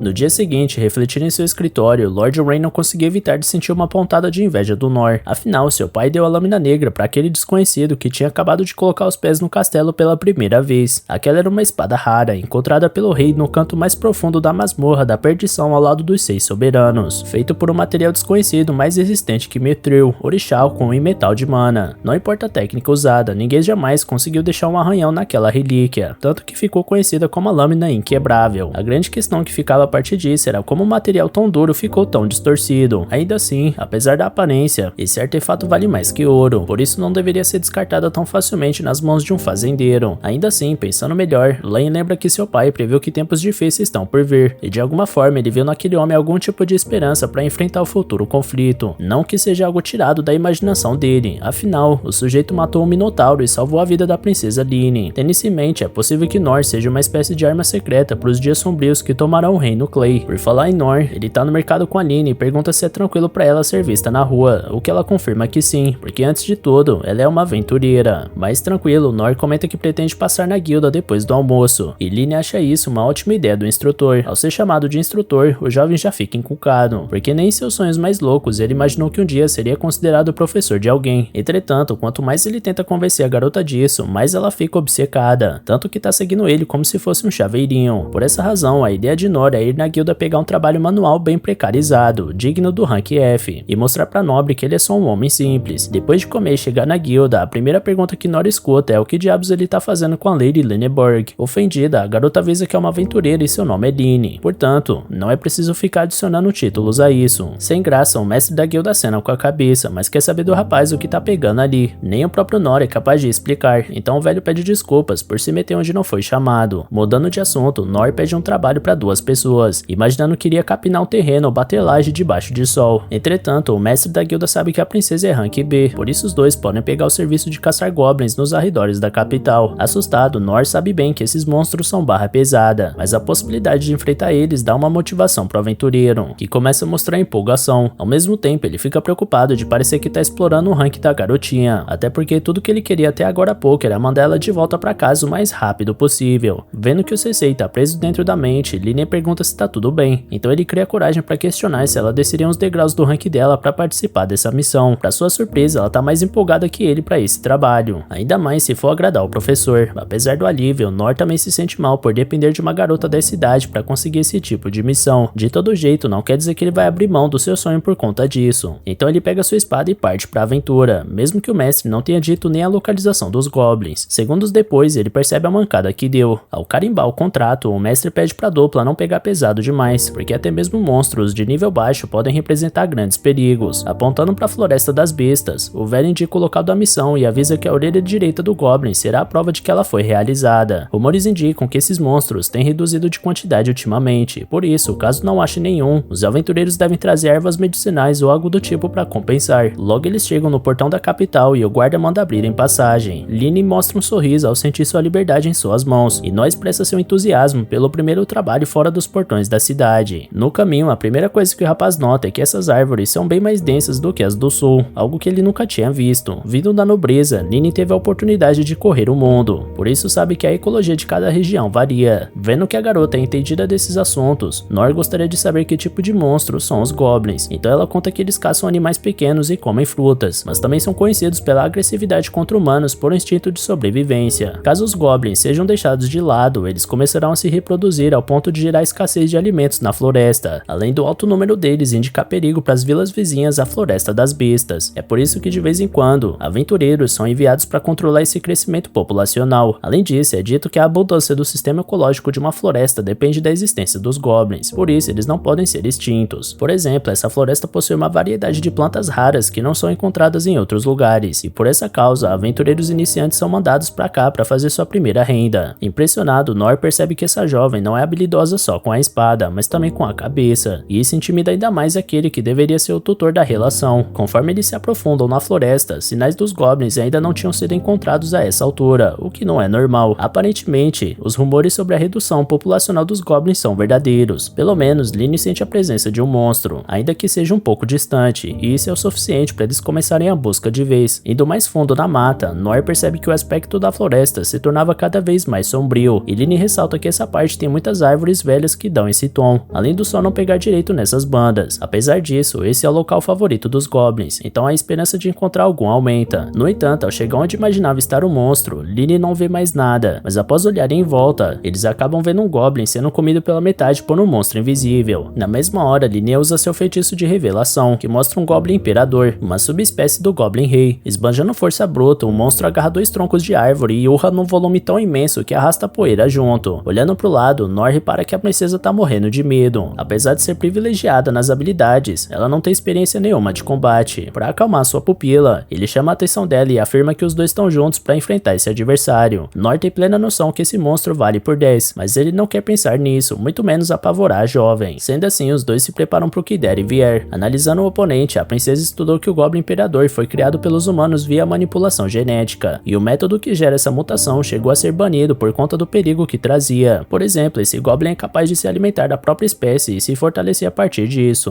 No meio dessa análise, o monstro ataca Nor com um tronco, que é defendido com a habilidade Parry, a especialidade do aventureiro. Se o ataque não é seu forte, certamente sua defesa não é um obstáculo simples de ultrapassar. Ao rebater um dos golpes, Nor consegue desestabilizar o Goblin. Então Linné aproveita para lançar o corta-vento, porém o inimigo se esquiva. Em seguida, ela conjura a dança de gelo para atingir uma área maior e dificultar o escape, mas a criatura usa um tronco para se proteger. Após se recuperar, o Goblin volta à ofensiva e arremessa esse tronco contra a princesa, que é protegida pelo tutor. O Goblin não desiste da mesma estratégia, ao mesmo tempo em que Nor respondia confortavelmente com a parry, se mantendo ileso. Quando o monstro oferece alguns segundos de trégua, Linné nota a pedra de mana na testa dele e supõe que aquela seja a fonte do seu poder. Porém, o inimigo volta a colocar à prova a defesa do Nor, dessa vez jogando vários troncos de uma vez só, uma quantidade que o homem sabe que não pode rebater. Portanto, Lady Linneborg intervém com sua rajada de vento, que não só repele os troncos, como atinge uma parte considerável da floresta. Apesar de ter sido cortado várias vezes nesse processo, o Goblin Imperador se regenera rapidamente, o que deixa Linné sem ideias. Nessa hora, Nor chama a responsabilidade e pede pra garota mirar a rajada de vento nas costas dele. Suando frio, ela pergunta se é isso mesmo que ela ouviu, porque essa coisa é capaz de devastar um muro de fortaleza. Porém, o homem estava convicto da sua estratégia, porque vai usar sua espada para proteger o impacto. Na cabeça dele, essa é a única forma de se aproximar do oponente. Dito isso, Lindenborg conjura magia nas costas do mestre, que usa o aprimoramento físico para não perder as pernas no processo. Com os pés de pluma, ele desvia dos troncos arremessados, e com a cura leve, ele regenera parte do seu corpo que está sofrendo com o feitiço da Linné. Ao se aproximar da besta, o aventureiro salta e golpeia a pedra mágica com a lâmina negra, arrancando a relíquia. Depois disso, o Goblin Imperador não conseguia mais se controlar diante da dor agonizante, por isso arremessava o que via na sua frente sem direção. Seguro da vitória, Nor pede para Linné finalizar o serviço, mas sem causar tanto sofrimento no oponente, se for possível. Entendendo o recado, Linné conjura a chama do inferno e carboniza o monstro. Apesar da vitória, Nor se sente culpado por ter matado o Goblin, inclusive ele pretende se afastar do próximo trabalho que envolva caçar essa espécie. Além disso, para não se sentir confiante demais e se colocar em perigo estando despreparado, o guerreiro planeja se recolher novamente e treinar até que se sinta pronto para desafios maiores. Sem demorar, os espiões do Reino Clay avisam Lord Ren que o aventureiro novato derrotou um Goblin Imperador, e o jovem nobre mal pode imaginar o quão poderosa essa criatura deve ser com essa pedra de mana. Segundo rumores, era um Goblin 10 vezes maior que o Goblin Rei, uma vez que não é normal encontrar seres desse tipo nos entornos da capital, nem imagina que o Império Mágico esteja envolvido nisso. Já quanto à pedra de mana, um dos agentes do príncipe apurou que possivelmente se trata do coração de demônio da teocracia sagrada de Mithra. Considerando que até Linné saiu praticamente ilesa dessa batalha, seu irmão fica impressionado com a qualidade que ele e Nor apresentaram no conflito, mesmo após eles serem emboscados por uma fera enorme com o poder de invisibilidade. Por falar nela, Lady Linneborg acredita que o Goblin tenha ficado naquela redondeza por alguns dias, segundo os espiões. Imaginando que pode haver outros monstros parecidos ao redor, Lord Ren ordena que as investigações se intensifiquem diante das novas evidências. No retorno à guilda dos aventureiros, o mestre fica orgulhoso do garoto que ele viu crescer e ser capaz de derrotar um Goblin. Humilde como sempre, Nor dá os créditos a Linné e tenta recusar esse título a todo custo. Na verdade, não teve um protagonista no embate, e os dois sabem bem disso ao se entreolharem com um leve sorriso. Pode ser pouca coisa para os outros aventureiros, mas hoje Nor quer celebrar seu primeiro sucesso em uma caçada. Nesse meio tempo, o mestre comenta que até Goblins podem dar trabalho, como ele tinha dito, o que Nor concorda, ainda mais com aquelas pedras de mana na testa. Ao escutar isso, o velho pergunta se eles têm certeza que aquilo era um Goblin, e pede a orelha direita como prova. A partir daí, vocês já sabem que os aventureiros se entreolharam de novo, mas dessa vez aquela cara de quem chega no festival e lembra que esqueceu o ingresso em casa. Afinal de contas, no calor do momento, eles tacaram fogo no bicho até ele virar churrasco. Enquanto isso, Lord Ren recebe uma carta que lê com apreensão. No manuscrito havia as seguintes palavras: à noite, um som misterioso me impede de dormir. Existem mais gatos e cachorros de rua agora. O vovô saiu para um passeio e nunca mais voltou. A floresta da redondeza de repente ficou quieta. Há alguns dias, o gado tem ficado com medo de algo e causado problemas por isso. Nessa carta tinha a localização onde cada um dos eventos citados aconteceu. Ren nota que existe uma relação entre o manuscrito e o incidente na Floresta das Bestas, e presume que o inimigo está mais presente no reino do que se imaginava. Diante disso, ele ordena que seus espiões formem em um grupo para analisar as áreas indicadas, além de convocar os 6 soberanos urgentemente. Após a partida dos subordinados, o príncipe se assusta com o quão longe o pessoal do Império Mágico podem ir para conseguirem o que querem. Com essa ambição descontrolada, certamente eles vão tirar as vidas de muitos inocentes no processo de roubar os recursos que desejam. Ao mesmo tempo, com um humor completamente diferente, Nora e Nini comem um churrasquinho enquanto se aliviam por pelo menos terem sido recompensados de alguma forma, uma vez que literalmente tacaram fogo na evidência da conclusão do serviço. Pra sorte da dupla, o mestre da guilda é legal a esse ponto. Tirando esse fato, Nora ainda se preocupa com a princesa, rodeando ele o tempo inteiro, e se pergunta quando ela vai voltar pra casa, até porque a guria é de uma família real, e logo todos vão ficar preocupados atrás dela. Por falar nisso, ela avisa que vai voltar pra casa agora mesmo, e isso tira um peso das costas do aventureiro, que não precisa mais ficar de babada nobre por hoje. Contudo, nesse mesmo instante, o irmão da princesa aparece e convoca Nor para uma viagem amanhã de manhã para uma cidade no distrito montanhoso do reino, onde uma carruagem escoltada será o meio de transporte. Enquanto Nor fica sem entender nada, o Lorde lamenta não poder explicar tão bem os detalhes dessa missão, mas garante que o aventureiro será muito bem recompensado caso aceite esse trabalho. No dia seguinte, Nor tinha aceitado a missão através da guilda, e o mestre aconselhou o jovem a relaxar e partir para a viagem, porque a coroa não brinca em serviço quando se trata de remuneração, mas na verdade Nor não aceitou a proposta pela grana, e sim porque ele nunca tinha andado de carruagem antes e queria ver como era. Para alguém que nunca teve a oportunidade de colocar o pé na estrada, essa era a maior recompensa pro rapaz, que observava as paisagens à sua volta com um sorriso estampado no rosto, enquanto a brisa acariciava seu rosto e indicava que sua jornada tá prestes a começar. Por outro lado, Linné não parece tão empolgada quanto o parceiro. Na verdade, ela tá se sentindo culpada pelo irmão dela ter sobrecarregado o aventureiro com essa missão, mas Nor garante que tá igual criança em parque de diversões. Além disso, ele vai ser pago no final. Antes deles partirem, ele informou que o novato vai viajar ao noroeste da capital até chegar no distrito montanhoso de Touros. Lá ele vai se estabelecer por um tempo e caso nada normal aconteça, Nor deve cruzar a montanha que leva até a terra vizinha, até a Eocracia Sagrada de Mithra. O inexperiente viajante questiona se será uma travessia tranquila, e Irene acredita que sim, a princípio. O problema é que Linné tá preocupada com isso, porque teme que algo aconteça. Inês Harness pede pra garota ficar tranquila, porque ela tá ali justamente pra caso algo aconteça. A cavaleira recebeu uma ordem secreta do príncipe, porque segundo ele, a capital real cairá numa crise sem precedentes em um futuro próximo. Por isso ele ordenou que a escudeira levasse sua irmã pra Mithra em segredo, porque caso soubesse que ficaria por lá, Lady Linneborg não concordaria. Preocupada, Inês acredita que é perigoso ela estar longe da capital caso haja uma emergência, mas Lord Len ressalta que essa missão é a prioridade absoluta, porque Inês é a única pessoa em quem Linné acredita fielmente. Mais tarde, durante uma pausa da viagem, a guerreira pede perdão por Nor estar envolvido nisso tudo. Com mais esse comportamento, o aventureiro começa a achar que essa viagem não era tão inocente quanto parece ser, ainda mais levando em conta a forma como as duas estão agindo durante todo o trajeto. Inês tenta diminuir a questão ao dizer que a responsabilidade por manter a princesa e o aventureiro seguros demanda um foco grande, e que Nor não deve se preocupar com ela. Na verdade, não é que o homem esteja preocupado, até porque ele também sabe fugir de uma luta se for necessário, mas a guerreira deixa claro que possui um escudo e que tudo tá sob controle. Em nenhum momento Nor viu a mulher portar esse tipo de armamento, por isso comenta isso com ela. Pra confusão do sujeito, ela responde que é até melhor que ela não carregue nada. Então ela explica o que quis dizer na prática ao conjurar seu escudo divino através de magia. Enquanto Nor toca o escudo como um mosquito atraído pela luz, ela pede que o homem se proteja atrás dessa barreira caso aconteça qualquer coisa, porque quase nenhuma magia ou arma é capaz de penetrar nela. Nesse meio tempo, Nor lembra quando Inês contou que aquele oficial que treinou com ele no castelo, Gilbert, derrubou um dragão sozinho. Pensando agora, ele fica intrigado em saber do que essa cavaleira é capaz, uma vez que ela é tão poderosa quanto o lanceiro. Ele elogia o talento da escudeira, e isso lembra a escudeira da sua trajetória até chegar onde chegou. Ela descobriu que tinha um poder misterioso dentro de si, pouco depois de chegar no orfanato. Porém, em certo dia, uma amiga estava curiosa com a magia verde que emanava da sua mão, por isso resolveu tocar naquela energia flutuante. Com isso, o dedo da garota sangrou, e Inês foi levada até o diretor por conta disso. Chegando lá, um clérigo acalma a situação ao afirmar que a jovem ferida já foi curada. Em seguida, ele pede para ver o poder da Inês, que mostra aquela massa energética esverdeada. O Ken, que também prestava serviços ao orfanato, acreditava que essa magia era um presente dos céus e que a portadora deveria escolher entre duas opções: transformar essa energia em uma lâmina que cortaria seus inimigos, ou num escudo capaz de proteger aqueles que ela ama. Independente do uso, esse tipo de feitiçaria era capaz de aniquilar uma cidade inteira, segundo o experiente mago. Diante disso, Dondalg, o escudo soberano, ficou responsável por treinar a garota prodígio, que desde muito nova, treinava incessantemente para aprimorar suas habilidades. Apesar de ter nascido com o dom que poderia literalmente salvar a nação dos seus inimigos, Inês não conseguia evitar de sentir medo de machucar alguém de novo. Com esse trauma em seu inconsciente, a criança não soube lidar com isso e acabou se afastando das outras pessoas. Após Após todos esses anos de isolamento, Inês Harness conheceu Nor naquela visita inesperada e sabia que já tinha escutado esse nome em algum lugar. Certo dia, na sua fase de treinamentos, a cavaleira estava tão distraída que quase foi morta por um louva-a-Deus gigante. Dandalg estava ali para evitar uma tragédia, mas ele afirma com seriedade que a aluna não pode dar esse mole. Para Inês, Dandalg não era só um instrutor especial para ela, mas também um pai. Naquele dia, o escudo soberano foi alertado por um subordinado que um novo enxame de insetos se aproximava pelo oeste. Em tempos caóticos como esses, Dandalg confessa que adoraria se Nor ainda estivesse ali. Com a passagem do tempo, os sentimentos mal resolvidos de Inês foram se desenvolvendo e embrutecendo seu coração, ao passo que ela começou a sentir inveja daquele homem que seu mestre tanto estima. Dandalg admirava esse tal de Nor, o bastante para desejar sua presença em uma guerra, e a pupila do escudo soberano não conseguia suportar isso. Então, quando ela conheceu o jovem Nor, esse sentimento piorou, mas ela fez um juramento ao se tornar o escudo do reino Clay, por isso não podia se deixar levar por isso. Seu dever é proteger Lady Lenneborg, e é isso que Inês tenta fazer sem se envolver com questões pessoais mal resolvidas. Assim, também refletindo durante a viagem, Nor observava a paisagem atentamente até enxergar um caminho entre o campo de trigo, provavelmente feito por alguém. Quando percebe o que de fato é, Linné manda Inês parar a carruagem, o que ela faz. No campo, todo o trigo que era atravessado por aquela presença obscura apodrecia na mesma hora. Diante daquela fumaça negra que se alastrava por todo lado, Linné lança sua magia para revelar o ser oculto que causava essa devastação. Longe dali, a capital real era bombardeada e cercada por bestas monstruosas. Ren ordena que a tropa de infantaria bloqueie as estradas para impedir a entrada dos invasores enquanto os civis são evacuados. Fora isso, o corpo secreto e o corpo de caçadores devem entrar em ação o mais rápido possível para somar forças à resistência. O rei imagina que Deridas, líder do Império Mágico, tenha vindo cumprir sua promessa de que o reino Clay iria engolir suas próprias palavras. A esperança de evitar o fim do reino reside na mão dos 4 soberanos, que estão tendo problemas para chegar na capital, já que cada um deles está sendo obrigado a lutar contra monstros poderosos que surgem em seus caminhos. Dentre eles, o escudo soberano lidera seus homens contra goblins reis que trucidam as linhas defensivas. Da mesma forma, Kelru, o soberano das sombras, junto de Oken e os demais, resistem ao ataque surpresa das forças inimigas. Pelo menos, Ren acredita que sua irmã está segura a caminho de Mithra. No entanto, guiando uma poderosa criatura alada que infestava o campo de trigo com sua magia virulenta, um jovem garoto repetia sem parar que precisa matar todos eles. Quando o escudo mágico é quebrado ao redor dos dois, a fera atinge o garoto violentamente com sua cauda. Acompanhando a situação, Inês deduz que esse monstro é o dragão Morte Negra. Sem pensar duas vezes, Nor corre com sua espada para salvar o jovem atacado. Diante do dragão, o aventureiro usava parry para manter sua guarda alta e intransponível. Inês comenta que aquele garoto apareceu junto com a criatura quando Linné usou seu feitiço de revelação. Isso significa que o garotinho é um Demon Folk. Há algum tempo atrás, Ren tinha explicado para a irmã o conceito do que é ser um Demon Folk. Eles parecem ser humanos, mas são semi-humanos que possuem a habilidade de criar um vínculo mental com monstros. Segundo os registros dizem, há 200 anos atrás, Mithril foi praticamente varrida do mapa por seres que controlavam bestas poderosas. Após isso, a humanidade passou a caçar os Demon Folks incessantemente, e se pensava que eles tinham sido extintos. Porém, Ren acreditava que os descendentes dessa raça ainda estavam por aí. Caso fosse verdade, o príncipe imaginava que esses seres tenham ódio guardado dos humanos por terem sido caçados como ratos. Quanto ao dragão Morte Negra, Inês sabe que esse animal vive nos pântanos. Portanto, talvez o garoto esteja arrastando a fera para a capital real. Provavelmente, o choque causado pelo feitiço de revelação derrubou o vínculo mental com o Demon Folk, por isso o dragão reagiu violentamente. Ainda assim, a escudeira sente raiva de Nor por ele ter partido pro ataque sem escutar o que ela tinha a dizer, e até impede Linné de ajudar o instrutor. Na linha de frente, Nor não tem dificuldades em tancar o monstro e pretende segurar ele até a chegada das duas companheiras de viagem. No entanto, o dragão espera uma substância que, caso Nor saia da frente, vai atingir e cheia a criança atrás dele. Levando isso em conta, o homem rebate o ataque com a lâmina negra, mas parte daquele líquido viscoso atinge ele, deixando ele envenenado. Sem conseguir reagir, Nor lembra que Inês queria dizer algo antes que ele avançasse para cima do inimigo. Aparentemente, ela queria avisar que se trata de um sapo venenoso. Linné tenta salvar o professor, mas Inês impede com seu escudo, porque uma névoa venenosa pode surgir no campo a qualquer momento e matar a princesa em questão de segundos. A potência do veneno desse sapo é tão grande que até mesmo Sain, curandeiro soberano, teria sérios problemas para curar. Dito isso, o dragão espelha névoa ao redor do campo. Linné tenta purificar seu entorno através de um feitiço, mas nada é o bastante. De repente, uma das presas do dragão colide contra o escudo mágico, e quando a névoa vai embora, Inês vê Nor ainda batalhando contra o monstro. Na hora ela se lembra de quando Dandalg citou o nome desse aventureiro, então ela percebe que Nor carrega a verdadeira mentalidade de um escudeiro ao sacrificar sua própria vida para proteger os outros, e que não é um tolo qualquer que age por conta própria. Seja como for, após uma intensa batalha, o homem cai no chão, já sem forças para reagir. Há algum tempo atrás, numa cadeia em outro reino longe dali, ali, crianças eram mantidas prisioneiras por serem consideradas amaldiçoadas, porque desde o nascimento elas possuem um poder para controlar bestas mágicas. Quando o guarda joga restos de comida para dentro da cela, as crianças correm para comer o que podem como se fossem ratos. Nas décadas passadas, as primeiras pessoas infectadas com essa maldição usavam seus poderes apenas para controlar o gado e aumentar a produção no campo, mas logo essa dádiva estava sendo usada para guerra e para o extermínio, o que tornou os demônios marcados negativamente pela sociedade. Do lado de fora da cela, o guarda observava as crianças comerem feito bichos, até que ele decide entrar para punir um dos garotos por ter olhado para ele com aquela cara que ele odeia. E não é de hoje que esse tratamento acontece, na verdade isso faz parte da rotina desses garotos. Nesse dia, apenas por ter perguntado por que tá apanhando, esse garoto levou uma surra tão grande que ficou praticamente irreconhecível, e para piorar ficou 3 dias só com água para beber e nada para comer. Por conta desse dom indesejado, essa criança começou a ser capaz de ler a mente das outras pessoas, mas não existia habilidade que pudesse tirar o garoto dessa situação degradante. Inclusive, ao descobrirem um novo talento do garoto, passaram a tratar ele com ainda mais violência. À noite, ele se lembrava de todas as vezes em que foi tratado com desprezo pela sociedade e não conseguia se livrar desses pensamentos intrusivos, que traumatizaram a criança cada vez mais. Curiosamente, ela nunca reagiu a esses maus tratos, nem ao menos pensou em reagir de alguma forma, mesmo que ele odiasse ser espancado quase diariamente. No fundo, ele não queria machucar alguém e ver ainda mais sangue do que já vê em sua rotina diária. No entanto, certo dia um homem apareceu querendo usar os poderes de dominação do Demon Folk para auxiliar uma certa nação na guerra. Sabendo que a criança nunca soube o que significa ser respeitada e valorizada, o homem dizia que é o maior orgulho poder ajudar a sociedade com suas habilidades, enquanto trazia monstros que deveriam ser domesticados para a batalha. Ansioso por ser útil, o garoto fica surpreso ao descobrir que finalmente pode ajudar alguém com alguma coisa, o que antes era impensável. O homem vai além e promete que o garoto nunca mais vai apanhar se fizer o que ele disser, além de ter acesso às refeições deliciosas que a criança jamais teve. E isso tudo não se resume só a essa criança em específico, mas também para todos os amigos dela em suas celas sujas e apodrecidas. Logo é revelado que esse homem era o mesmo que tanto bateu no moleque dentro da prisão. Agora, sendo mais honesto com seu discurso, ele afirma que caso o garoto recuse o acordo, sua situação vai piorar ainda mais na cadeia. Usando um dispositivo mágico para não ter sua mente lida, o sujeito se sentia confiante de que conseguiria o apoio do demônio para seus propósitos egoístas, mas mesmo que não pudesse saber o que de fato o cara estava pensando, de uma coisa a criança sabia: ele nunca quebrava suas promessas, mesmo elas envolvendo o pior destino que pudesse oferecer para os Demon Folks através de suas surras brutais. Seja como for, o resultado dessa conversa nós já sabemos a essa altura, e a confiança de que aquele homem cumpriria sua promessa fez o garoto colocar na sua cabeça que precisa matar seus alvos a todo custo. Porém, o selo foi quebrado pelos viajantes que cruzaram seu caminho, o que fez o Demon Folk perder o controle da sua besta mágica e ser atacado por ela. Esse acontecimento gerou uma enorme pressão para cima do garoto, porque na hora ele imaginou que seus amigos continuariam sofrendo por conta do fracasso dele nessa missão. Ao mesmo tempo, ver aquela criatura se aproximando dele fez com que ele fosse invadido pela sensação inevitável de que sua morte chegaria, e a criança enxerga nisso uma boa coisa, uma vez que se vê como alguém inútil que nunca prestou para ajudar ninguém. Na verdade, ele tá feliz em morrer, mantendo a esperança que na próxima vida ele não seja tão desprezado como nessa. Quem sabe até ele teria a chance de comer alguma coisa bem gostosa. Entretanto, ao fechar os olhos esperando seu fim, o Demon Folk abre as pálpebras novamente para checar o som de espada à sua frente. Era um homem desconhecido usando sua habilidade de parry para bater de frente contra o dragão negro da morte, e o Demon Folk não entendia o motivo de alguém estar protegendo ele. Inclusive, quando o dragão liberou sua toxina no ar, o guerreiro fez questão de abranger sua cura até a criança, salvando ela da morte diante do veneno que se espalhava. Contudo, após uma intensa batalha contra essa criatura tão poderosa, o homem finalmente perdeu suas forças e caiu no chão exausto. O veneno já tomava conta do seu corpo e dificultava a respiração, mas quando viu seu sangue acinzentado em suas mãos, Nor fica aliviado por algum motivo. Quando era criança, diante do túmulo dos seus pais, um dia ele foi coletar ingredientes na montanha depois de ter voltado do treinamento em sua escola da capital real. Ao voltar para casa, ele celebra o fato de ter conseguido encher seu balde de alimentos, mas não era por acaso que ele coletou tanta comida. Não tendo tanto conhecimento acerca da vegetação e suas propriedades, Nor costumava levar para casa ingredientes novos que pudessem ser incluídos em sua dieta, mas naquele dia ele acabou ingerindo uma planta altamente venenosa. Então ele se arrastou durante a noite inteira até conseguir chegar a uma fonte de água para molhar a cabeça. Sem saber o que fazer, ele buscava respostas de como se curar pelos livros da casa, até encontrar a planta que ingeriu em um deles. O nome dela era a Ruína do Dragão, e sua mãe vivia dizendo que ele não poderia jamais comer essa planta. Mesmo envenenado, o jovem tentava manter seu treinamento em dia, ao passo que praticava sua habilidade de cura leve para não morrer. Com o passar do tempo, ele sentiu que ia melhorando aos poucos, já que nem sentia mais dor. Quando ele retorna para além da montanha e volta a se deparar com a Ruína do Dragão, agora ele fica mais esperto, mas não ao ponto de evitar uma mordida de uma cobra chamada Espinho Venenoso. Assim, depois de dar um murro na cara do bicho, novamente a criança desmaia, mas acorda pouco tempo depois sem se sentir mal. Para se vingar da cobra, ele leva ela panela para fritar em casa, e o veneno do animal era só um azeite temperado entrando em sua dieta a essa altura. No dia seguinte, ele pegou outro espinho venenoso e colocou para morder seu braço, atestando que o veneno estava se alastrando mais lentamente que ontem. Com isso, Nor passa a desenvolver um gosto especial por coisas venenosas, imaginando que a tolerância a essas substâncias seria finalmente a nova habilidade que ele tanto ansiava, além da sua habitual parry. Ainda como no dia em que ele voltou a comer a ruína do dragão para testar sua capacidade, o moleque continuou firme no objetivo. No fim, por mais que ele não tenha ganhado exatamente uma nova habilidade, agora ele podia comer coisas venenosas ao custo de vomitar bem pouco sangue, e deve ser por isso que Nor levanta após ser intoxicado pelo dragão com um gosto tão saboroso em sua boca. Antes de levar o golpe fatal do monstro, o humano salva sua vida e a sua parte do veneno do seu nariz como se fosse catarro. Atrás dele, a criança parecia se recuperar com a cura que ele deixou ativa nela, por isso Nor volta a focar no seu oponente, usando o parry para se manter na luta. No entanto, percebendo que o homem estava começando a levar certa vantagem, o dragão começa a inspirar uma quantidade absurda de ar para dentro do pulmão, e não acredita que o monstro esteja partindo pro tudo ou nada. Para evitar que o pior aconteça, ele utiliza a parry antes que o sapo alado cuspisse o que quer que tenha acumulado em seu interior. Com isso, o monstro explode feito um balão. Diante do monstro morto, Nor se questiona como um animal tão perigoso pode estar vagando por essas redondezas, e acaba tendo a resposta com a criança que salvou. Ela confessa que sua missão era levar aquela criatura até a cidade, e como não faz ideia de que se trata de um Demon Folk, Nor imagina que essa criança tenha trazido o sapo para comer, assim como ele mesmo faria, ou então que criou a fera sozinho para ter como um bicho de estimação. Por isso, o homem pede perdão por ter matado a comida ou o amigo da criança, e promete pagar pelo vacilo, mas o garoto recusa qualquer tipo de pagamento e explica que na verdade é capaz de controlar feras mágicas. Surpreso, Nor questiona se mais alguém possui essa habilidade, e a criança fica assustada ao escutar a palavra habilidade, porque seu dom sempre foi enxergado como uma maldição por onde quer que ele passasse. Ao descobrir que mais pessoas, assim como esse garoto, nascem com esse poder, Nor interpreta que isso é um presente dos céus, ao contrário do que o garoto ouviu sobre isso até hoje. Descobrindo também que a criança é um Demon Folk, Nor sabe que existe uma tribo do povo demônio onde todos são capazes de dominar criaturas, e isso faz ele lembrar que já imaginou várias vezes o que faria se tivesse essa habilidade. Certamente ele colocaria os bichos terrestres para pegar na enxada e ajudarem no campo, enquanto as aéreas serviriam de pombo correio. Notando a tranquilidade daquele homem, o Demon Folk pergunta se Nor não tem medo de quem ele é, ou se não odeia ele, mas Nor não entende essas perguntas. Afinal, a habilidade que o garoto tem é extremamente útil e não deveria ser desprezada de jeito nenhum. Escutando isso, o garoto não consegue conter sua emoção, porque se sente útil realmente é o ponto fraco dele. Nor analisa que essa criança é o oposto dele. Desde moleque, Nor lutava incessantemente para desenvolver uma única habilidade, enquanto o Demon Folk nascia com um talento inato tão poderoso. Curiosamente, isso não tornou a criança em alguém confiante, muito pelo contrário, e Nor não entende a razão. De todo jeito, ele afaga a cabeça do garoto e garante que o poder que ele possui é de extrema utilidade. Dito isso, Linné e Inês chegam para ver como o homem tá. Elas sugerem buscar tratamento o quanto antes, mas ele garante que vai ficar de boa, apesar de ter sido envenenado. Linné viu que aquele miasma expelido pelo sapo era terrível, ao ponto de matar o trigo por onde passava. Por isso, mal acredita que Nor não só tenha sobrevivido à ingestão dessa substância, como também voltou a lutar e ainda derrotou o dragão negro da morte. A única explicação que ela tem para isso é que certo dia, ouviu do Senhor, soberano da salvação, sobre o espírito sagrado. Quando o clérigo moldou seu corpo e mente como um verdadeiro santo, essa técnica passou a purificar tudo que tocava e curava todas as feridas. Essa é a perfeição que Sen encontrou após 40 anos dedicados ao seu treinamento excêntrico, mas Nor parece ter atingido esse patamar ainda jovem. Nessa hora, o guerreiro pede que a criança seja tratada por Linné, e a garota nota que o garoto tem a pele pálida, com o cabelo prateado misturado com azul claro, junto com olhos profundos e obscuros. Juntando as peças, ela entende que o garoto é um Demon Folk, e sabendo de todo o peso que vem por trás dessa certeza, ela pergunta pro Nor o que ele pretende fazer com essa criança. Ele responde que pretende levar ela com o grupo na carruagem. Porém, nesse protesto, Linné fica quieta, porque estudou a história desse povo demônio e leu coisas terríveis a seu respeito. Nor explica que tem uma dívida com o garoto por ter atrapalhado o trabalho dele de levar o sapo até a cidade. Então as duas mulheres do grupo entram em pânico com essa informação. Por falar nisso, Nor pergunta quem pediu que o garoto fizesse isso, mas nem ele sabe dizer ao certo. Analisando o olhar da criança e a raça dela, Inês tem certeza que se trata de um escravo de algum outro reino, já que em Clay a escravidão foi proibida. Quando o garoto revela que não tem pra onde ir, Nor volta a dizer que gostaria de pelo menos levar ele até a cidade mais próxima. E Inês se lembra que seu pai ensinou ela a confiar nos próprios olhos ao invés de se deixar levar por rumores, e isso envergonha Nobre por ter se dobrado tão facilmente aos preconceitos em cima dos Demon Folks, ao invés de atestar por si mesma que essa criança realmente é um inocente. Logo Nor pergunta o nome do Demon Folk, e ele finalmente revela que se chama Rolo. Apesar da comoção de Linné e Nor, Inês lembra que o destino da carruagem é a teocracia sagrada de Mithra, onde a entrada da raça do garoto é proibida, ou seja, se eles levarem Rolo na carruagem, agem, pode ser que se tornem inimigos de Mithra. No meio desse impasse, um homem misterioso de aspecto medonho aborda o grupo, surpreso que Rolo não morreu ainda. Aquele ser maligno reclama que o cara estragou a encomenda que deveria fazer. Então Nor descobre que ele estava envolvido nesse processo e assume que foi o responsável por arruinar tudo, mas pedindo desculpas por isso. Nem o homem bizarro entende o motivo do rapaz estar se desculpando, porque não podia se lixar menos para quem avacalha as encomendas que ele precisa cuidar. Na verdade, agora seu assunto é apenas com Rolo, que vale muito a pena o esforço de ter sob seu domínio. Imaginando que o sujeito não vai entregar a criança, um homem misterioso ataca por trás de Nor numa velocidade impressionante. Porém, o portador da lâmina negra consegue se defender com a parry a tempo. Impaciente, o inimigo ordena que a criança seja entregue, e Nor fica irado pelo homem nem ao menos saber o nome dela. O que interessa é apenas o dinheiro que uma criatura como ela pode render, ou melhor, a carcaça dela. O objetivo é levar Rolo e entregar pro cliente. Na cabeça desse cara, ele tá fazendo um favor pro Demon Folk, uma vez que esse tipo de raça só vive pra sofrer e geralmente não se importa muito de bater as botas. Enquanto falava, o mercenário atacava incessantemente, até que um parry da lâmina negra destrói a arma do oponente. Assistindo a luta atentamente, Lyney não consegue nem ao menos acompanhar a velocidade brutal dos rivais, enquanto Inês mantém a princesa sob sua segurança. Embora tenha perdido sua arma principal, o mercenário puxa duas adagas para continuar sua ofensiva, ainda que Nor seja conhecido justamente por possuir uma defesa quase intransponível. Conforme suas investidas eram frustradas, o mercenário ia perdendo a paciência cada vez mais, então aumenta a ferocidade dos seus golpes, buscando a cabeça do inimigo. A última facada foi tão potente que, mesmo se defendendo com sua técnica de sempre, dessa vez Nor quase perde o equilíbrio e cai, enquanto Rolo não suporta a pressão do vento causada e vai pro chão. Após ser arrastado por vários metros pelo impacto, Nor perde boa parte do fôlego e passa a enxergar o adversário como uma séria ameaça, ciente que uma facada daquela pode ser seu fim. Assim como o Minotauro que ele enfrentou, esse é um caso evidente de hit kill. Uma das adagas do homem se quebra, então ele simplesmente saca outra e prossegue na ofensiva. Tudo o que Nor consegue fazer é se defender dos ataques, porque a velocidade tremenda do oponente não permite qualquer tipo de reação. Além do mais, ele precisa defender Rolo, e caso seja ferido de alguma forma, pode colocar a criança em risco por tabela. A intensidade é tão sinistra que Lyney nem cogita chegar perto para tentar ajudar, sabendo que aquilo é assunto de gente grande, enquanto sua guarda-costas cumpre seu papel da forma como jurou, protegendo a princesa com um escudo mágico a uma distância segura, sem se envolver naquele bolo. Afinal de contas, ela sabe que aquele mercenário é o próprio Deadman Zadu, um aventureiro rank S. Há um tempo atrás, em uma reunião militar, Inês chegava com a documentação de um caso não resolvido, onde o alvo da missão era eliminar um homem que, segundo consta, realmente foi morto. Porém, o mesmo documento ainda era tratado como em andamento, como se ainda não tivesse sido solucionado. Dandalg, o escudo soberano, acha que o caso já deveria estar dado como encerrado. Sig, a espada soberana, menciona que se trata de Deadman Zadu, cujo nome significa literalmente homem morto. Após se tornar Rank S ainda jovem, Zadu acabou se tornando alvo de outros Rank S. Escutando isso, Gilbert ficaria feliz em derrubar um cara desses, porém seu instrutor sugere que a lança soberana fique de fora disso. Sem baixar a bola, Gilbert comenta que esse sujeito tá assustando até os mais brabos do reino. Miane, o arco soberano, diz que Zadu é forte demais pra qualquer um, e não seria inteligente mandar mais gente pra morrer pra esse cara. Karooks, o soberano das sombras, concorda com essa visão, porque nada de bom virá de um embate contra aquele sujeito. Mas já que o jovem Gilbert tava curioso, Oken conta que Deadman dominou a antiga arte da alquimia anã ainda criança, e aos 13 anos ganhou o apelido de Matador de Dragões. Diante disso, o lanceiro nota que não era o maior prodígio de sua geração. O mago prossegue a história, contando que Zadu ganhou fama no decorrer da sua trajetória, até ser considerado o ápice do que um aventureiro pode se tornar. Ele questiona em que momento esse indivíduo se tornou um alvo. Então Sig explica que nem sempre o sujeito usa suas habilidades fora de série para resgatar gatinhos presos em árvores. Inês lê um dos registros onde Deadman foi responsável por dizimar 36 membros de uma família de mercadores. Sain, o soberano da salvação, lembra que foi sugerido pela guilda dos aventureiros que a licença dele fosse revogada. Porém, Karooks ressalta que alguns feitos úteis para a sociedade que Zadu produziu acabam dividindo as opiniões acerca disso. A propósito, certo dia ele anulou uma ameaça que era um potencial desastre com as próprias mãos. Segundo Sain, pelo fato desse assunto ser complicado demais, ele sempre acaba sendo engavetado. Sig lamenta que na cabeça daquele Rank S, a única coisa que vale a pena é buscar o dinheiro acima de todo o resto. Pro Deadman, a moral, os costumes e a civilização não são nada. O melhor exemplo disso está descrito no documento que Inês segura. Certa vez, Zadu aniquilou um país inteiro. Com tudo isso em mente, a Escudo Divino protege Lady Lineborg com toda a cautela, enquanto Nor sofre para manter seu pescoço preso ao corpo. No dia da reunião, Sig contou que Zadu matou todo o exército da região, junto de sua família real inteira. Conforme a notícia corria o mundo, a civilização passou a entender que Deadman Zadu não conhecia o conceito de bem e mal. Mantendo Lyney na retaguarda, a vice-capitã do corpo de guerreiros conta conta que esse aventureiro já foi desafiado por meio mundo, que buscava o prêmio obsceno por sua cabeça, mas que isso só resultou em uma pilha de corpos ao redor de Zadu, que via a recompensa por sua morte se multiplicando até a enésima potência. Para evitar mais mortes desnecessárias, Inês conta que a guilda de aventureiros anunciou publicamente a morte de Deadman na tentativa de enterrar o caso, e é por isso que ele ganhou o apelido de Homem Morto. Falando no diabo, por mais que Zadu estivesse vivo como nunca, suas adagas não podiam dizer o mesmo. Conforme ele sacava as facas contra o oponente, aquela espada gigante de formato peculiar dava um jeito de arruinar suas armas. Noir pede desculpas por quebrar a coleção inteira do Rank S, mas lembra que foi ele quem atacou primeiro. Encucado pelo jeito do homem falar, Zadu não aceita as desculpas do estranho, ao passo que entende quando sua faca de Mithril foi destruída nesse duelo, mas suas adagas feitas de Orixalum e presas de dragão deveriam resistir a literalmente tudo. Noir se preocupa do cara querer uma indenização, então o Rank S percebe quão esquisito esse cara é, só que mais esquisita ainda é essa espada que ele maneja. Logo para reagir a isso, Zadu joga sua arma em forma de crucifixo pro alto, então a espada se desfaz para dar lugar a dezenas de lâminas semelhantes, todas apontando para Noir. Segundo Deadman, essa técnica se chama Cruz Prateada. Não importa quantas espadas Noir destrua, o Rank S garante que é capaz de fazer mais. Quando as adagas de prata são arremessadas contra Noir, por mais que ele tivesse treinado pesado para momentos como esse, ele sabia que não daria conta de tantos projéteis ao mesmo tempo. Por isso é obrigado a usar o próprio corpo para proteger Rolo de ser alvejado. Primeiro em suas costas e depois em seu braço. As adagas perfuravam o aventureiro e isso liga o sinal de alerta de Inês, porque nesse ritmo o homem não vai aguentar muito tempo. Sendo assim, a Escudo Divino entra no embate mental entre ajudar Noir ou permanecer dentro do escudo e proteger Inês de perto, até que se vira para a princesa e pede permissão para se juntar à batalha. Então ela interfere na vantagem da Cruz Prateada com seu escudo mágico, impedindo a passagem de cada projétil lançado sobre ela e seus aliados. Tendo jurado proteger Lady Lynneburg, Inês sabe que a morte de Noir pode custar a vida dela após isso, e por consequência a da princesa, usando seu escudo divino não só para proteção, mas também para o ataque. A oficial evitava o dano em seus aliados, porém seu poder ofensivo não era o bastante para atingir Zadu Deadman, que desviava dos ataques com maestria. Sendo assim, Inês pede que Noir se encarregue da ofensiva, enquanto ela foca na proteção do grupo. O homem pensa no que poderia fazer para atravessar aquele enxame de espadas, então vê nas presas do dragão negro da morte a solução. Ele aprimora seu físico e pede para Cavaleiro abrir parte do escudo e arremessa as presas na direção das espadas, destruindo cada uma delas. Como ainda tinha munição considerável, Noir pretende manter a estratégia até abrir espaço, porém Zadu surpreende ao atacar Inês pelo flanco. Noir consegue usar o parry antes da tragédia acontecer, quebrando outra lâmina do adversário. Dessa vez a adaga era feita de adamantium, então o Rank S simplesmente engole a seco que aquele cara é capaz de destruir todo o seu equipamento. Após aceitar isso, ele não pretende perder toda a sua coleção em uma única luta, por isso anuncia que vai fugir, inclusive abrindo mão de ir para tal celebração que tá rolando na capital real. Inês pergunta que celebração é essa, mas ele não sabe dos detalhes, apenas ficou sabendo que vai ser daquele tipo de festa bem extravagante. Dito isso, ele se vira e dá adeus aos demais de forma irônica, porém Noir responde de forma genuína, não entendendo que se tratava de um deboche. Então Zadu comenta que esse sujeito é dentre todas as pessoas esquisitas que já encontrou na vida, a mais estranha de todas. Depois ele avisa pro Rolo que ele deu sorte, porque ia fazer muita grana em cima do Demon Folk. E por falar nisso, Zadu se coça pra não atacar de novo, mas não aguenta e usa um caco de adamantio pra uma última tentativa. Só que entende que Noir é um verdadeiro muro na frente da criança. Sendo assim, Deadman desaparece em meio a uma fumaça escura. Após isso, o grupo discute sobre a celebração que o Rank S comentou, e Lynne confessa que tá curiosa pra saber o que é. Sendo assim, eles consideram passar na capital, o que apavora Rolo, porque ele escutou que a criatura mais poderosa de todas está sendo destinada àquela cidade. Um monstro capaz de deixar o lugar inteiro em ruínas. Dito isso, Lynne encontra a certeza de que o destino deve ser esse, e surpreende sua guarda-costas ao revelar que já sabia dos planos de Rain, porque ela sabe bem como seu irmão pensa. Rain queria que Inês levasse a princesa até Mithra caso alguma ameaça surgisse, porém a capital será pega de surpresa caso o grupo não chegue rapidamente para alertar sobre o ataque. No fim, Inês concorda, mas exige que Lynne não saia do seu lado nem por um segundo. Já quanto ao Rolo, ele decide acompanhar os viajantes, admirado pelo senso de liderança e carinho que recebeu de Noir. Já a caminho, Lynne reflete que tá com medo, mas que a presença de Noir dá uma tranquilidade por tudo que o homem demonstrou no caminho até esse momento. Enquanto isso, o aventureiro mostrava cavalos selvagens pro Rolo, mostrando que suas habilidades não são só com a espada. E é esse homem quase caído de um conto de heróis que a princesa precisa levar pra capital, mesmo que isso custe a sua vida, porque certamente custará a do reino inteiro caso ela fale. Sendo assim, ela pede que Inês acelere o passo. Nesse meio tempo, Darkin avisava pra Rain que a população foi evacuada e que os 6 soberanos foram designados para arruinar a emboscada inimiga. Nisso, o corpo secreto mantém sua busca pelos oponentes, mas nada foi encontrado. Com os fatos na mesa, Rain deduz que o inimigo espera cansar e separar as forças de Clay com esse jogo de pique-esconde, enquanto prepara suas tropas para uma nova onda de ataques, que não se sabe por onde vai vir, seja norte ou sul, por terra ou por ar. Falando em ataque aéreo, Darkin reforça que os caçadores não avistaram as tais bestas aladas que foram procurar, o que aumenta ainda mais a atenção de Rain. Por falar nisso, o príncipe enxerga uma estranha massa mágica se formando no céu, por isso usa um feitiço de revelação que traz à tona o pior inimigo imaginável. Lord Darkin acha que é um dragão negro, mas Rain analisa que é bem maior do que isso. Na verdade, se trata de um dragão da calamidade. Quando era criança, Nor lia histórias sobre essas criaturas medonhas que povoavam esse mundo, que eram conhecidas como dragões diabólicos. Ao mesmo tempo, seu pai contava sobre a lenda de um matador de dragões, um homem que cortou a cabeça de uma dessas feras, e descobriu que vários materiais desse monstro, como garras, dentes e escamas, poderiam ser usados para equipamentos fantásticos e produtos medicinais capazes de trazer prosperidade para qualquer terra. Impressionado com essa história, Nor afirma que quer ser um matador de dragões, e seu pai ri e avisa que não será uma tarefa fácil, porque essas criaturas são extremamente poderosas, e algumas chegam a viver milhares de anos por não terem um adversário à altura. Elas podem fazer o chão tremer quando pisam, e até desmoronar montanhas apenas com o balançar de suas caudas. A ameaça era tão grande que, inclusive, o continente inteiro foi praticamente devastado há muito tempo atrás, por conta desses dragões selvagens. Brincando com o moleque, o pai sacode a cabeça do filho ao contar que monstros como esses comem criancinhas no lanche da tarde. Anos depois, na carruagem em direção à capital, ele sente a presença de algo do lado de fora. Então, Rolo dá uma olhada e avista um dragão da calamidade. Voando soberano no meio da cidade, a criatura colossal causa o pavor da cidade inteira, que observa incrédula seu tamanho indescritível. Lord Rain questiona se o Império tem noção do horror que ele desencadeou, enquanto Dark comenta que, segundo os registros, esse dragão deveria estar em seu período de sono, porque ele estava dormindo há apenas 150 anos. Com isso, Rain deduz que acordaram a besta apenas para atacar a cidade, então manda seu subordinado evacuar a cidade inteira antes que o pior aconteça. Em cima da muralha, Miane acompanha o voo do monstro ao lado dos seus arqueiros, ao passo que sente alguém usando magia para fechar todas as rotas de evacuação, o que torna impossível a reunião dos 6 soberanos. Enquanto isso, Sig é cercado por esqueletos, e Dandalg possui uma matilha de lobos ferozes à sua volta. Gilbert convoca o rei para fugir, mas Vossa Majestade não perde a calma e pede que o capitão proteja a população e leve todos em segurança para fora da capital. Já o rei Clays tem sua própria tarefa a fazer. Analisando a situação com seu binóculo, Inês não tem dúvida que a capital será inteiramente destruída se esse dragão não for parado. Com um pressentimento ruim, Lady Lindeborg presume que seu pai vai se usar de escudo para tentar salvar a população, e que nem mesmo ele é páreo contra um inimigo desse nível. Ao lado da princesa, Nor não parece tão tenso quanto o resto. Na verdade, ele observa a fera alada como se tivesse em um safari, admirando o tamanho do monstro, já que é a primeira vez que bate o olho num dragão. Rolo comenta abaixo que aquele sapo de mais cedo era um dragão, mas resolve deixar isso quieto, enquanto Nor pergunta pra Linê se o pai e o irmão dela ainda estão na cidade. Triste, ela tem certeza que sim, mas que é tarde demais pra salvar eles. Porém, Nor acha que consegue chegar a tempo. A garota dá uma olhada na distância em que eles estão dos muros e pergunta se é isso mesmo que ela ouviu, e Nor não perde a convicção, lembrando Linê do que ele aprontou contra aquele Goblin. Ela lembra que usou a rajada de vento para impulsionar o cara até o gigante, mas dessa vez a distância é bem maior. No entanto, Nor pretende usar sua espada para absorver o peso da queda. Ele sente que deve muito ao povo dessa cidade e ao rei, por isso adoraria dar uma mãozinha. Além do mais, ele acha que resolver essa situação vai ser mamão com açúcar. E depois de tudo que vivenciou ao lado desse aventureiro rank E, Linê não duvida de mais nada. Logo ela se questiona por que tá sentada e resmungando se o sensei disse que vai dar tempo de ajudar. É lógico que a rajada de vento não foi feita para servir de catapulta, mas o sujeito que tá solicitando essa intervenção foge um pouco da lógica comum dos fatos, então não há motivos para hesitar. Enquanto isso, Clay se lembra do momento em que Deridas afirmou ser fácil punir seu reino insignificante com força bruta. Na ocasião, Clay garantiu que não vai entregar a masmorra da perdição nas mãos daquele homem. Deridas argumentou que uma civilização ultrapassada como Clay só iria desperdiçar o real potencial da masmorra, enquanto eles poderiam desenvolver uma força militar capaz de dominar o mundo com os recursos que lá se encontram. Clay afirmou que seu reino escolheu não usar um poder que está além do seu controle, mas é por isso que Deridas acha que seu rival será sempre o governante de uma nação pequena, porque nunca possuiu a ambição e capacidade para ser um grande rei. Tempos depois, o dragão da calamidade acaba de pisar no solo da capital real, levando consigo várias casas pelo caminho. Clay agora sabe que Deridas vai até as últimas consequências para pegar aquela masmorra. Ele tinha subestimado seu oponente e agora paga um preço caro por isso. Ao subir no alto de uma torre, ele é jogado por uma antiga lembrança onde Linê se divertia ao lado do pai naquele mesmo local. Ainda que toda a cidade esteja ameaçada de virar ruínas, tudo o que preocupa o rei é a segurança da sua filha, e esse sentimento machuca o governante. Aliás, ele concorda com Deridas sobre não ser do tipo indicado para carregar uma coroa na cabeça. Sendo honesto consigo, Clay sempre se viu mais à vontade no campo de batalha. Sendo assim, ele pede perdão por todos aqueles que tiveram que seguir as ordens de um líder tolo. E por mais que isso não exorcize seus pecados, Clay está disposto a morrer em troca de um olho daquele dragão. Longe dali, Inês invoca o escudo divino e pede pro Nor ficar de frente pro cilindro formado. Quando ele se posiciona, Linne usa uma sequência de feitiços que podem proteger o ataque, fora outros que necessariamente vão aumentar a potência do impulso a troco de oferecer algum risco. Por conta disso, ela pede desculpas de antemão se o traseiro do sujeito pegar fogo no processo. Nor ameaça repensar sua decisão, porém a garota conjura a rajada de vento e isola o cara pra muito longe. Ao mesmo tempo, Clay fica cara a cara com o dragão da calamidade, que abre sua boca enorme para acumular energia. Ren analisa que é o sopro antigo que incendiou o continente inteiro há centenas de anos atrás, por isso toda a população fica sem reação diante desse poder imparável. Nisso, Clay percebe que o inimigo não vai dar a mínima chance de uma luta, mas ao menos ele precisa fazer algo digno de sua coroa antes da morte. Com isso em mente, ele desembainha uma pequena lâmina brilhante, uma arma que sai explica-se a espada explosiva, capaz de sugar toda a mana do usuário para aplicar um único golpe de sacrifício. Sem medo algum, o rei ergue sua arma e prepara o último ataque que dará em sua vida. Porém, Nor chega no último momento e usa seu parry para virar o rosto do dragão pro lado, evitando que o sopro devaste a cidade, e indiretamente o rei. Todos os habitantes observam aquela cena sem acreditar no que estão vendo, enquanto o dragão cai no chão lentamente. Após se erguer novamente, a dragão revela sua voz feminina e se questiona o motivo de estar cercada de uma fumaça interminável. No meio disso, ela vê Nor e deduz que esse pequeno humano foi o causador dessa intervenção, por isso seus olhos fervem de ira, porque em sua cabeça, os fortes devem controlar os fracos e esmagar eles com violência. Com sua cauda, a dragão destrói parte da muralha e direciona sua agressão ao humano, que rebate o rabo com a mesma habilidade de sempre. Mais uma vez, a criatura cai no chão e não admite que pensou que ia de base nessa. Há alguns minutos atrás, quando foi arremessado pela rajada de vento, o rapaz tropeçou numa pedra no caminho e começou a rodar no ar igual um catavento, por isso usou um encantamento físico para recuperar o equilíbrio. Diante da enorme muralha, o aventureiro deu um salto ainda maior e viu seu corpo chegando cada vez mais perto da dragão com o impulso. Por um momento, ele ameaça arregar perante uma ameaça tão perturbadora, mas sacode a cabeça para manter o foco, e o resto é história. Logo depois de derrubar a fera mais uma vez, ele coça a cabeça, surpreso do parry ter funcionado tão bem em um bicho tão grande como esse, e essa noção deu mais confiança pro homem, que segura sua espada com mais força e não enxerga mais o dragão como uma fera tão ameaçadora. Pelo contrário, ele se vê capaz de derrotar o inimigo sozinho. Enquanto isso, Linne, Inês e Rolo chegam à capital real com seus cavalos na tentativa de encontrar o rei e escapar desse lugar o quanto antes. No entanto, o grupo é alvejado por destroços e caem de seus cavalos. O dano poderia ter sido bem maior, porém Inês salva todos com seu escudo mágico. À frente deles, os responsáveis pelo arremesso dos destroços saem do escuro, goblins imperadores que marcham na direção da princesa e os demais, enquanto ela reflete que esses monstros são bem menores do que ela enfrentou com Nor na floresta. Apesar disso, eles não deixam de ser poderosos, então a garota tenta pensar como seu mestre em busca de uma solução para esse conflito. Assim, ela pede para Inês e Rolo não temerem, porque eles estão enfrentando meros goblins, o que sua escudeira concorda, levando em consideração o oponente de Nor. Em seguida, os monstros atacam e Linne responde com a dança do gelo, mas isso não surte efeito algum. Como os goblins já chegaram rapidamente ao escudo, Rolo resolve agir e tomar o controle dos monstros, parando seus movimentos. Linne aproveita para invocar sua magia Cócito, ao passo que Inês convoca sua espada divina. Logo com os goblins completamente congelados, a guerreira atravessa todos com sua espada e destrói cada um deles em pedaços de gelo. Com a vitória, Linne observa que Inês não apenas merece o título de escudo divino, mas sua espada divina também é digna de tal honraria. Quanto ao Rolo, a garota viu ele simplesmente controlar aqueles goblins enormes com algumas poucas palavras, e o fato desse Demon Focus ser tão jovem e tão poderoso é uma loucura de se pensar. Seja como for, ela imagina que demande uma grande coragem para usar uma habilidade tão forte como essa. Nesse meio tempo, a dragão atacava com cada vez mais raiva aquele humano Nanik em seu caminho. Apesar de ser proporcionalmente um inseto perante essa fera alada, Nor conseguia desviar cada golpe sofrido com o parry, o que irritava sua oponente. Apesar de acreditar que suas garras e escamas deveriam ser indestrutíveis, ela via seu corpo sofrendo danos graves com o impacto daquela espada, e por falar nela, Nor também não entende como essa arma estranha pode continuar sem um único arranhão, mesmo sendo usada contra adversários tão resistentes. De qualquer jeito, ele sabe que a lâmina negra é a chave para a vitória. Porém, vencer a dragão não será fácil, ainda mais porque, sabendo da sua desvantagem em combate terreno, ela sobe aos céus e acumula seu sopro mais uma vez na boca. Quando onipotência o suficiente, ela lança seu poder diretamente para cima do humano que a desafiou, e Nor não tem outra escolha a não ser defender com o parry. Feito isso, ele rebate o sopro do dragão como se fosse uma bola de beisebol direto para a atmosfera, causando uma explosão continental no céu. Diante dos fatos, a dragão desce dos céus e urra com um volume ensurdecedor. Rolo analisa a cena e comenta que não é só a ira que tá tomando aquela criatura, mas também seu orgulho ferido ferido por ver que o oponente nem ao menos tá levando esse desafio a sério. Da mesma forma, Clays reflete que os dragões já são egocêntricos por si só, mas que um dragão antigo desse nível é ainda mais, levando em conta que são conhecidos como as criaturas mais poderosas da Terra. Assim, ao atacar a inimiga, Nor arranca uma presa dela e causa sua queda. O olho vermelho perde sua cor vibrante, acalmando a fera. Ao ver a garra e o monstro na sua frente, Nor se lembra da história que ouviu do seu pai quando era criança, sobre o matador de dragões, mas sente que não se encaixa muito nesse tipo de personagem. Os demais membros da sua equipe se aproximam para saber se ele se feriu, mas o guerreiro garante que tá bem tranquilo. Aliás, ele comenta que agora tudo faz sentido, tudo graças ao Rolo. O garoto pergunta do que ele tá falando, então Nor explica que o dragão se acalmou exatamente da forma que o garoto disse que faria. No entanto, Rolo conta que não teve nada a ver com isso, surpreendendo o aventureiro. Afinal, o monstro parou de ser hostil de uma hora para outra, e Nor achou que o Demon Folk usou seus poderes para domar a fera. Pela última vez, a criança insiste que não moveu uma palha, então o homem se lembra da vez em que o garoto demonstrou preocupação em mostrar seu poder, portanto ser odiado por usar ele. Então, Nor deixa esse assunto pra lá e pergunta se o Demon Folk pode mandar o dragão de volta pra onde veio, mas Inês interfere e avisa que um monstro desse, solto por aí, pode ser extremamente perigoso. O aventureiro entende que seria mais fácil matar o dragão ali e agora, mas se possível, ele gostaria de não fazer isso. Após uma breve reflexão, Linnea permite que o dragão viva, por isso ela se vira pra Rolo e questiona se ele é capaz de mandar a fera alada de volta. Levando em conta o poder dessa criatura, a criança não tem certeza, mas presume que o máximo que pode fazer é pedir educadamente para que ela retorne pro seu lugar de origem. Para dar uma moral pro garoto, Nor avisa que nem Inês e nem Linnea tem medo do poder dele, e isso acalma o coração do garoto de forma que ele cria coragem para fazer o que deve ser feito. Mesmo hesitando, o Rolo segue em frente e dá início ao seu feitiço, porém para antes que o efeito surgisse. Nor questiona se algo deu errado, mas a verdade é que o dragão informou ao Demon Folk que faria tudo o que o seu mestre ordenasse. Nor soa frio diante disso, e Linnea mal acredita que isso realmente possa estar acontecendo. De toda forma, Rolo parece perdido sobre o que fazer em seguida, então Nor sugere que ele peça calmamente pro dragão voltar para casa e nunca mais ameaçar a humanidade. Dito isso, Rolo volta a fechar os olhos e dá prosseguimento à sua habilidade. Dentro de alguns segundos, o dragão levanta o pescoço, então o Demon Folk avisa que a fera compreendeu cada palavra e que iria seguir a risco o que foi ordenado. Em seguida, a fera levanta voo e parte, mas à medida que ela atravessa os céus e tudo parece resolvido, um raio parte na direção do dragão numa velocidade gigantesca e explode nele, derrubando o dragão no mesmo instante. Observando a queda de cima de um penhasco nas redondezas, Derrida solta uma risada. Com seu binóculo, ele foca no monstro caído e analisa que até um dragão que viveu milhares de anos se resume a um simples peão em seu tabuleiro de xadrez. Após virar seus olhos para a capital, ele lamenta o fato da cidade inteira não ter virado pó, mas tanto faz para ele, porque se não conseguiu de um jeito, vai conseguir através do ataque que irá impor nesse momento. Nisso, ele ordena que um subordinado comece a ofensiva, e o oficial conjura centenas de soldados à sua volta, inclusive alguns com armas de fogo em mãos e armas de cerco de tecnologia extremamente avançada. Dias antes de levar sua estratégia para o campo de batalha, o rei Deridas precisava ter certeza se ela de fato traria o fim ao reino Clays, porque o recuo não era uma opção. Na sala do trono, ele é informado que um domador de feras já tinha enviado o dragão da calamidade na direção da capital inimiga, e que depois que a besta causasse todo o estrago necessário, as forças de Deridas marchariam na direção da cidade devastada, com a infantaria inteiramente equipada com espadas e escudos mágicos, enquanto as tropas de elite carregarão armaduras e canhões mágicos. Além disso, haverá 3 Égides, que são geradores móveis de mana, e 4 armas de destruição em massa chamadas Brionac, capazes de lançar raios de mana ultrapoderosos. Com essa notícia, Derrida soltou uma risada, seguro de que a vitória virá, até que Randeus abordou Vossa Majestade e se ajoelhou para fazer um apelo, porque não via nenhum benefício à nação com essa guerra. Diante disso, o rei se cansou da postura do guerreiro e chutou o rosto dele, afirmando que ninguém será uma ameaça ao Império enquanto ele tiver em mãos todo esse maquinário tecnológico à disposição, e essa guerra servirá para mostrar isso ao mundo inteiro. Agora, contemplando a eficácia do seu canhão Brionac, Deridas tem certeza que no futuro, essa será a história que as pessoas contarão sobre o reino Clays, um país de tolos que não deu a devida importância à masmorra da perdição, o que levou a nação inteira à própria ruína por seu egoísmo e falta de inteligência. Enquanto isso, Derrida será lembrada como um exército humano que libertou a população de Clays das mãos de um rei incapaz. Segundo o líder de Deridas, não é necessário haver várias versões de uma história. Tudo o que precisamos é de uma verdade absoluta. Enquanto isso, Rolo guiava Nor e os demais até o local da queda do dragão, na tentativa de se aproximar e checar se ele tá vivo. Ao mesmo tempo, Linnea aponta para o precipício onde se encontra o poderoso exército de Deridas, o Império Mágico. Da mesma forma, ao passo que o rei ordena que suas tropas avancem, um soldado avista a princesa de Clays com sua protetora, a Escudo Divino. Ele alerta seu líder sobre isso e Deridas reconhece que Inês é uma das lendas vivas que correm por esse mundo, e que provavelmente ela é uma das razões pelas quais a capital não foi totalmente pelos ares. De toda forma, ele enxerga nisso a oportunidade oportunidade perfeita para dar um fim à Era das Lendas, dando início à Era daqueles que possuem a sabedoria. Sendo assim, ele ordena que o Brionac seja disparado contra os inimigos localizados. Ao passo que o canhão era posicionado, ele mal podia esperar para ver a escudo divino evaporar como se fosse nada, porque assim, mais uma dessas chamadas lendas morrerá pelas mãos dele. E é por glórias como essas que Deridas ama a guerra. No fim do seu raciocínio, o Brionac estava devidamente projetado para o disparo, então aquela quantidade devastadora de mana se acumulou na ponta do canhão até a ordem de disparo sair da boca do rei. Nisso, o raio atravessa o percurso numa velocidade imparável até chegar em Inês e os demais. Segundos antes, ao perceber a movimentação estranha da poderosa arma inimiga, Inês mandou Liné pegar rolo e fugir dali, o que a princesa obedeceu. Sem demorar, o raio partia na direção dela, então Nor se mete na frente e usa Parry para rebater a mana num impacto estrondoso. Deridas tenta entender o que aconteceu e um dos soldados deduz que houve algum problema de ignição no Brionac, mas o rei não quer saber e ordena outro disparo imediatamente. Do outro lado do campo de batalha, Nor se questiona que tipo de poder é esse, além dessa movimentação desses soldados espalhados pelo território. Lady Lenneborg conta que Deridas III mobilizou suas forças e que provavelmente 10.000 soldados inimigos já estejam prontos para uma ofensiva. A capital de Clays possui seu próprio exército, mas não é o bastante para lutar contra uma força tão poderosa. Sabendo muito bem disso, Inês avisa sua protegida que eles vão recuar na direção de Lord Rain, irmão da garota. Mas antes disso, é preciso lidar com a ameaça que procura garantir que o grupo inteiro morra naquele solo. Após inúmeros disparos de mana vindo na direção deles, a escudo divino aciona sua habilidade de proteção para defender seus aliados, e a vasta gama de barreira mágica podia ser vista por Deridas a quilômetros de distância. O poderio ofensivo de seus canhões não parecia surtir o efeito esperado, e esse fato tirou o sorriso de sua cara. Por segurança, um dos soldados pede que Vossa Majestade se proteja na retaguarda, e Deridas recua a contragosto, mas ordena que o ataque continue. Nora imagina que os atacantes vão manter ele sob o cerco até o fim, mas tem certeza que existe uma saída para esse sufoco. Pensando nisso, ele anuncia pro grupo que vai roubar a atenção do Império Mágico e ganhar algum tempo, enquanto os outros três devem usar essa chance para escapar. Liné se preocupa com a vida do seu instrutor, porém Nor tá determinado a seguir seu plano. Dentro de si, ele reflete que pode até ser ruim de briga, mas pelo menos está acostumado a fugir. Numa lembrança da infância, ele costumava caçar colmeias e ser perseguido pelas abelhas, então tudo deve ficar bem se ele correr feito um louco, assim como fazia quando era moleque. Seja como for, ele garante aos camaradas que vai voltar vivo, por isso eles não devem se preocupar. Liné aceita após certa relutância, mas antes que o sensei saísse para sua missão suicida, ela gostaria de oferecer uma pequena ajuda, por isso estende as mãos perto do corpo de Nor e fica em silêncio. Ele se pergunta se seria algum tipo de magia defensiva, até que a princesa pede para ele se preparar para o impacto. Confuso, o homem se vira para entender que papo é esse, imaginando que a garota vai levar ele pro saco antes do combinado. Enquanto isso, outro disparo de Brionac começa a ser gerado. Apavorado, Nor não se sente pronto, por isso usa um encantamento físico e simplesmente sai correndo. Porém, Liné lança uma rajada de vento nas costas dele e arremessa seu instrutor para longe. Tendo escapado da morte instantânea de alguma forma, o aventureiro atravessa o escudo divino de Inês e se depara com os vários projéteis de mana que voavam pelo céu na direção dos seus aliados. Com a habilidade Parry, ele consegue rebater algumas dezenas e mais à frente, outros disparos são defletidos. Vendo que tá funcionando, ele mantém a pegada quando volta pro chão, e como o impulso foi poderoso demais para ele parar, o que resta é seguir até onde dá. Numa velocidade surreal, ele se aproxima dos soldados inimigos e volta a usar Parry, desarmando cada combatente adversário sem chance de uma reação por parte deles. Quanto mais tempo ele ganhar na linha de frente, mais tempo Liné e os outros terão para escapar. Por isso Nor mantém um plano em funcionamento pelo tempo que aguentar. Presenciando aquela cena do alto do morro, Deridas via as espadas e escudos mágicos voando pelos céus e tentava entender como diabos alguém é capaz de fazer algo desse tipo. Logo ele poderia ver de perto o responsável pela sua confusão mental, porque aproveitando o impulso da extrema força de suas pernas, Nor alcança o topo do precipício com um salto inacreditável e fica diante do rei do Império Mágico. Na parte de baixo, onde as tropas viram seus equipamentos subindo aos céus, agora eles veem as espadas caindo com todo o peso acumulado pela altura, atingindo os soldados um a um pelas suas próprias armas. Mas não eram apenas equipamentos leves que o aventureiro era capaz de erguer, com sua força bruta. Nor isolava pro alto as égides geradoras de mana como se fossem nada. Ao mesmo tempo, ele provocava tornados que apareciam com o impacto da sua velocidade, ao passo que ele atropelava as unidades inimigas, fazendo do próprio Deridas uma das vítimas da sua corrida insana. Após se erguer novamente, Deridas vê seu exército inteiro apanhando para aquele sujeito. Esse sujeito que interrompe a passada diante do rei por conta do cansaço. Deridas se lembra de ter visto esse homem do outro lado do mapa, por isso não entende como ele cruzou todo esse percurso em tão pouco tempo. Independente disso, o homem não ligava para os soldados em volta e olhava diretamente para ele, por isso Deridas acredita ser o alvo. Morrendo de medo, o imperador tenta se controlar por por possuir a armadura e espada Kaiser feitas de Orichalcon, por isso desembainha sua arma e se posiciona para defesa, mas suas mãos tremem sem parar. Nor ignora o homem e levanta as 4 Brionax do campo de batalha, que quase caem em cima do rei. Analisando todas as suas perdas para esse homem, Deridas III se pergunta por que ainda não foi morto. Quando vê a espada de Nor, aquela imagem joga ele para uma lembrança. Certo dia, passando em frente ao trono do reino que agora ele invade, Deridas viu a espada negra do rei Clays, a relíquia que ele sempre quis acima de tudo, feita de um pesado material desconhecido que nem um homem normal conseguiria carregar, tanto que o próprio rei Clays mal usava a arma com suas 2 mãos. Como o homem diante dele manuseia a espada negra com tanta facilidade, Deridas urina no chão de pavor, corre pro seu cavalo e bate em retirada. Voltando alguns segundos antes, a parte da visão do imperador, Nor estava enxergando a situação de uma forma bem diferente. Ao observar a armadura reluzente e dourada do homem de coroa, que tem até seu cavalo requintado com os melhores equipamentos, o aventureiro se perguntava qual é a desse sujeito. Apesar de parecer importante, o cara só olhava com essa expressão estranha para ele. Seja como for, Nor não tinha tempo para reflexões aleatórias, porque a luta estava esquentando e era preciso agir. Primeiro de tudo, ele não pode deixar que os soldados recuperem as armas que estão voando de volta pro solo, por isso ele mantém todo aquele armamento voltando pro ar com Perry. Fora isso, o exército do Império Mágico veio pra guerra com todo esse maquinário bizarro, e por mais que não faça ideia do que são essas máquinas gigantes, Nor imagina que não seria uma boa deixar elas funcionando a pleno vapor, por isso inclui todas elas na sua lista de objetos que devem voar. Após provocar um verdadeiro pandemônio num campo de batalha, o guerreiro nota que aquele velho inofensivo realmente o intrigava. Nor só queria saber o que o indivíduo estava fazendo ali, afinal de contas. Nessa hora, Deridas faz um comentário como se já conhecesse Nor, o que confunde ainda mais o portador da lâmina negra. Ao se aproximar do monarca, ele não sente nenhum tipo de ameaça, por isso volta seus esforços aos Brionex inimigos, levantando todos pro ar ao mesmo tempo. Após ver o homem retornando, Deridas questiona por que o inimigo ainda não o matou, e Nor não compreende a razão do velho em enxergar como alguém hostil. Aparentemente, não acha que o imperador é alguma vítima de Alzheimer perdida no meio desse conflito. Para garantir que não seja mais visto como alguém perigoso, o aventureiro recolhe sua espada pro ombro e abre um leve sorriso, mas a reação imediata de Deridas é correr na direção do seu cavalo para fugir dali o mais rápido possível. Feito isso, Nor sofre uma terrível reação no seu corpo que o faz perder suas forças. Pelo que parece, ele atingiu o limite físico com o inferno que causou nesse embate, e agora sua saúde está cobrando o preço. À medida que cospe sangue no chão e viu os soldados inimigos cercando ele, tudo o que Nor queria era imaginar que seus aliados conseguiram fugir com sucesso. Contudo, uma voz jovem e feminina invoca no território sua habilidade estrela cadente, e o homem presume que se trata de Miani, a arqueira membro dos soberanos. Ao mesmo tempo, um indivíduo conjura sua técnica Dragrave, e Nor sabe bem o guerreiro que possui essa capacidade. Ao olhar para o sujeito, ele chuta o nome dele 3 vezes até o lanceiro lembrar que se chama Gilbert. Ainda por cima, o mestre de Gilbert, Sig, aborda Nor para agradecer pelo grande feito, então anuncia que ficará com o resto do trabalho. Dito isso, o espadachim se dirige até o exército inimigo e despeja sua habilidade 1000 lâminas, derrubando uma quantidade absurda de oponentes pelo caminho. Observando aquele movimento do cavaleiro, Nor se lembra que esse é o homem que ele queria ser quando era criança. Afastado do olho do furacão, Sai lamenta a atitude dos soberanos logo após ele ter pedido para que qualquer matança excessiva fosse evitada. Por outro lado, Oaken acredita que essa seja uma ordem complicada quando se enfrenta um exército desse tamanho. Sai entende o ponto de vista do mago, mas ressalta que mortos não são capazes de revelar informações estratégicas do inimigo. Mudando de assunto, ele comenta que é chegada a hora, então Oaken convoca outros feiticeiros para utilizar a magia ligação da terra, o que desperta raízes debaixo do solo que imobilizam os soldados rivais. Ao mesmo tempo, Dandalg chega com suas tropas e causa um grande alvoroço em outro canto da região, e a vista da poeira levantando encanta Oaken. Não importa o quão velho ele esteja, o feiticeiro sempre soube apreciar a beleza de uma batalha bem lutada. Em seguida, ele se une novamente aos feiticeiros convocados para despertar a prisão de pedra, uma magia que ergue uma muralha rochosa em volta dos inimigos. Após esse movimento, é hora do soberano da salvação entrar em campo com seus subordinados em busca de curar os sobreviventes. Olhando atentamente cada um daqueles indivíduos, Nor repara que são todos os instrutores que fizeram parte do seu treinamento quando ele era moleque e não consegue esconder a alegria de reencontrar cada um deles. De cima da barreira de pedra, Miani e Karoko se identificam Nor. Passado o conflito, Linné retorna e cura seu instrutor. Ela acha que ele deveria descansar mais, porém o homem se sente novo em folha, embora a fome tenha chegado com tudo. Sig informa que um oficial inimigo abriu o bico durante o interrogatório do Sain e revelou que não existem mais tropas dos oponentes vindo por enquanto. Segundo o informante, o Império jogou toda a força que tinha nesse ataque, incluindo o dragão e as bestas que alcançaram a capital. Deixando isso de lado, o espadachim salienta que o Imperador fugiu, apesar de tudo. Oken se mostra surpreso por aquele velho covarde ter dado as caras no campo de batalha, e o Espada Soberana acredita que isso se deve ao fato do Imperador ter ficado confiante demais com os novos recursos que apresentou para a guerra. Quanto a isso, o mago acha que não foi uma decisão inteligente para um velhaco que exige ser chamado de sábio pela plebe, e essa frase chamou a atenção do Nor, que imaginou que Oken estivesse se referindo ao velho perdido no fronte com seu cavalo revestido de ouro. O feiticeiro explica que é uma armadura de orixá com que se porta uma gama interminável de magias e habilidades, mas acima de tudo, ele decreta que o senso de estilo do Imperador é tão pobre quanto suas atitudes. Falando nisso, Segi ressalta que será possível alcançar Deridas caso ele tenha fugido para a fronteira, porque lá existe uma fortaleza com uma ponte que atravessa a ravina. Contudo, Oken avisa que não existe a menor chance de capturar aquele monarca pelos meios convencionais, por isso seria bom que de alguma forma eles pudessem voar. Aproveitando o gancho, Nor comenta que na verdade pode ser que role, desde que a criatura ainda esteja viva. Dito isso, ele guia os soberanos até o dragão da calamidade, e Oken fica encantado de ver um monstro tão encantador na sua frente. É a primeira vez que Sain fica encarregado de curar uma besta tão gigantesca, e essa tarefa o faz sentir cheio de honra. Com seus dotes extraordinários, o soberano da salvação restaurava o dragão, e ao mesmo tempo comentava que quase não reconheceu Nor de tanto que ele cresceu. Oken leva um susto ao escutar esse nome, porque também deu aula pra esse moleque. Nor comenta que o professor de magia ainda anda com tudo em cima, e o fanfarrão garante que ainda vai viver mais 100 anos se deixarem. O jovem dá uma risada e responde que as piadas do senhor ainda continuavam engraçadas, porém o mago fica ofendido com isso, uma vez que estava falando sério. Tirando isso de lado, ele pergunta pro garoto se realmente vai rolar de voar no lombo dessa criatura selvagem, mas Nor garante que tudo vai ficar bem porque eles têm o rolo. Oken pergunta se o Demon Folk tá seguro com sua habilidade, porém o garoto diz que não com a cabeça, sem medo de ser feliz. Estando ele pronto ou não, o dragão abre os olhos vagarosamente e vai recuperando suas forças. Então Nor avisa Rolo que é hora de mostrar serviço. De repente, a fera alada ergue seu corpo com força e urra no volume absurdo. Segundo Rolo, ela deseja vingança e quer que Nor a comande em direção a esse acerto de contas. Já que o dragão quer tanto, Nor anuncia que é hora de partir, mas fica confuso quando Linné e Inês dão passos em direção à montaria, porque imaginava que só os soberanos iriam nessa viagem. Linné explica que o grupo precisa de Rolo para terem contato com o dragão, por isso ela e sua guarda-costas vão fazer a segurança do Demon Folk. Aliás, elas achavam que Nor iria junto. Diante disso, Nor soa uma cachoeira em sua testa por ter medo de altura, mas como foi ele que deu essa ideia, não acha justo simplesmente pular fora na hora H. Aproveitando a deixa, Sain anuncia que vai se juntar aos demais para acompanhar a saúde do dragão e dos demais viajantes. Fora ele e Karux, serem especializados em diplomacia. O soberano das sombras pede para ficar de fora disso, porque não tá a fim de intimidar as pessoas na base da ignorância. Ao perceber quem tava falando, Nor se alegra ao ver que é seu antigo professor da classe ladrão e pergunta se ele realmente não vai acompanhar o time. Então Karux pensa de novo e lembra que eles vão precisar da técnica de ocultação se quiserem voar com esse trambolho enorme pelos céus, e só ele é capaz de providenciar isso. Quanto ao Oken, Sain questiona se ele vai precisar ficar de olho na prisão de pedra, e o mago confirma a contragosto. Chegando na região a cavalo, Lord Rain se une ao bonde ao lado do rei de Clays em pessoa, para alegria de Linné, mas pro pavor da Inês, que pensou que seria castigado por não ter levado a princesa até Mithra, como combinado. Entretanto, o irmão da Linné confessa que foi uma ideia idiota ordenar isso. Sendo sincero, ele tá feliz de ver as duas ali. Levando em consideração que não vai acompanhar a equipe no objetivo, Vossa Majestade deixarei no comando da unidade e pede desculpas por estar sempre pedindo favores ao Nor, mas gostaria que o aventureiro ficasse de olho nos dois filhos dele. É claro que o aventureiro promete servir ao rei da forma que puder. Com tudo definido, o Rolo ordena que o dragão levante voo.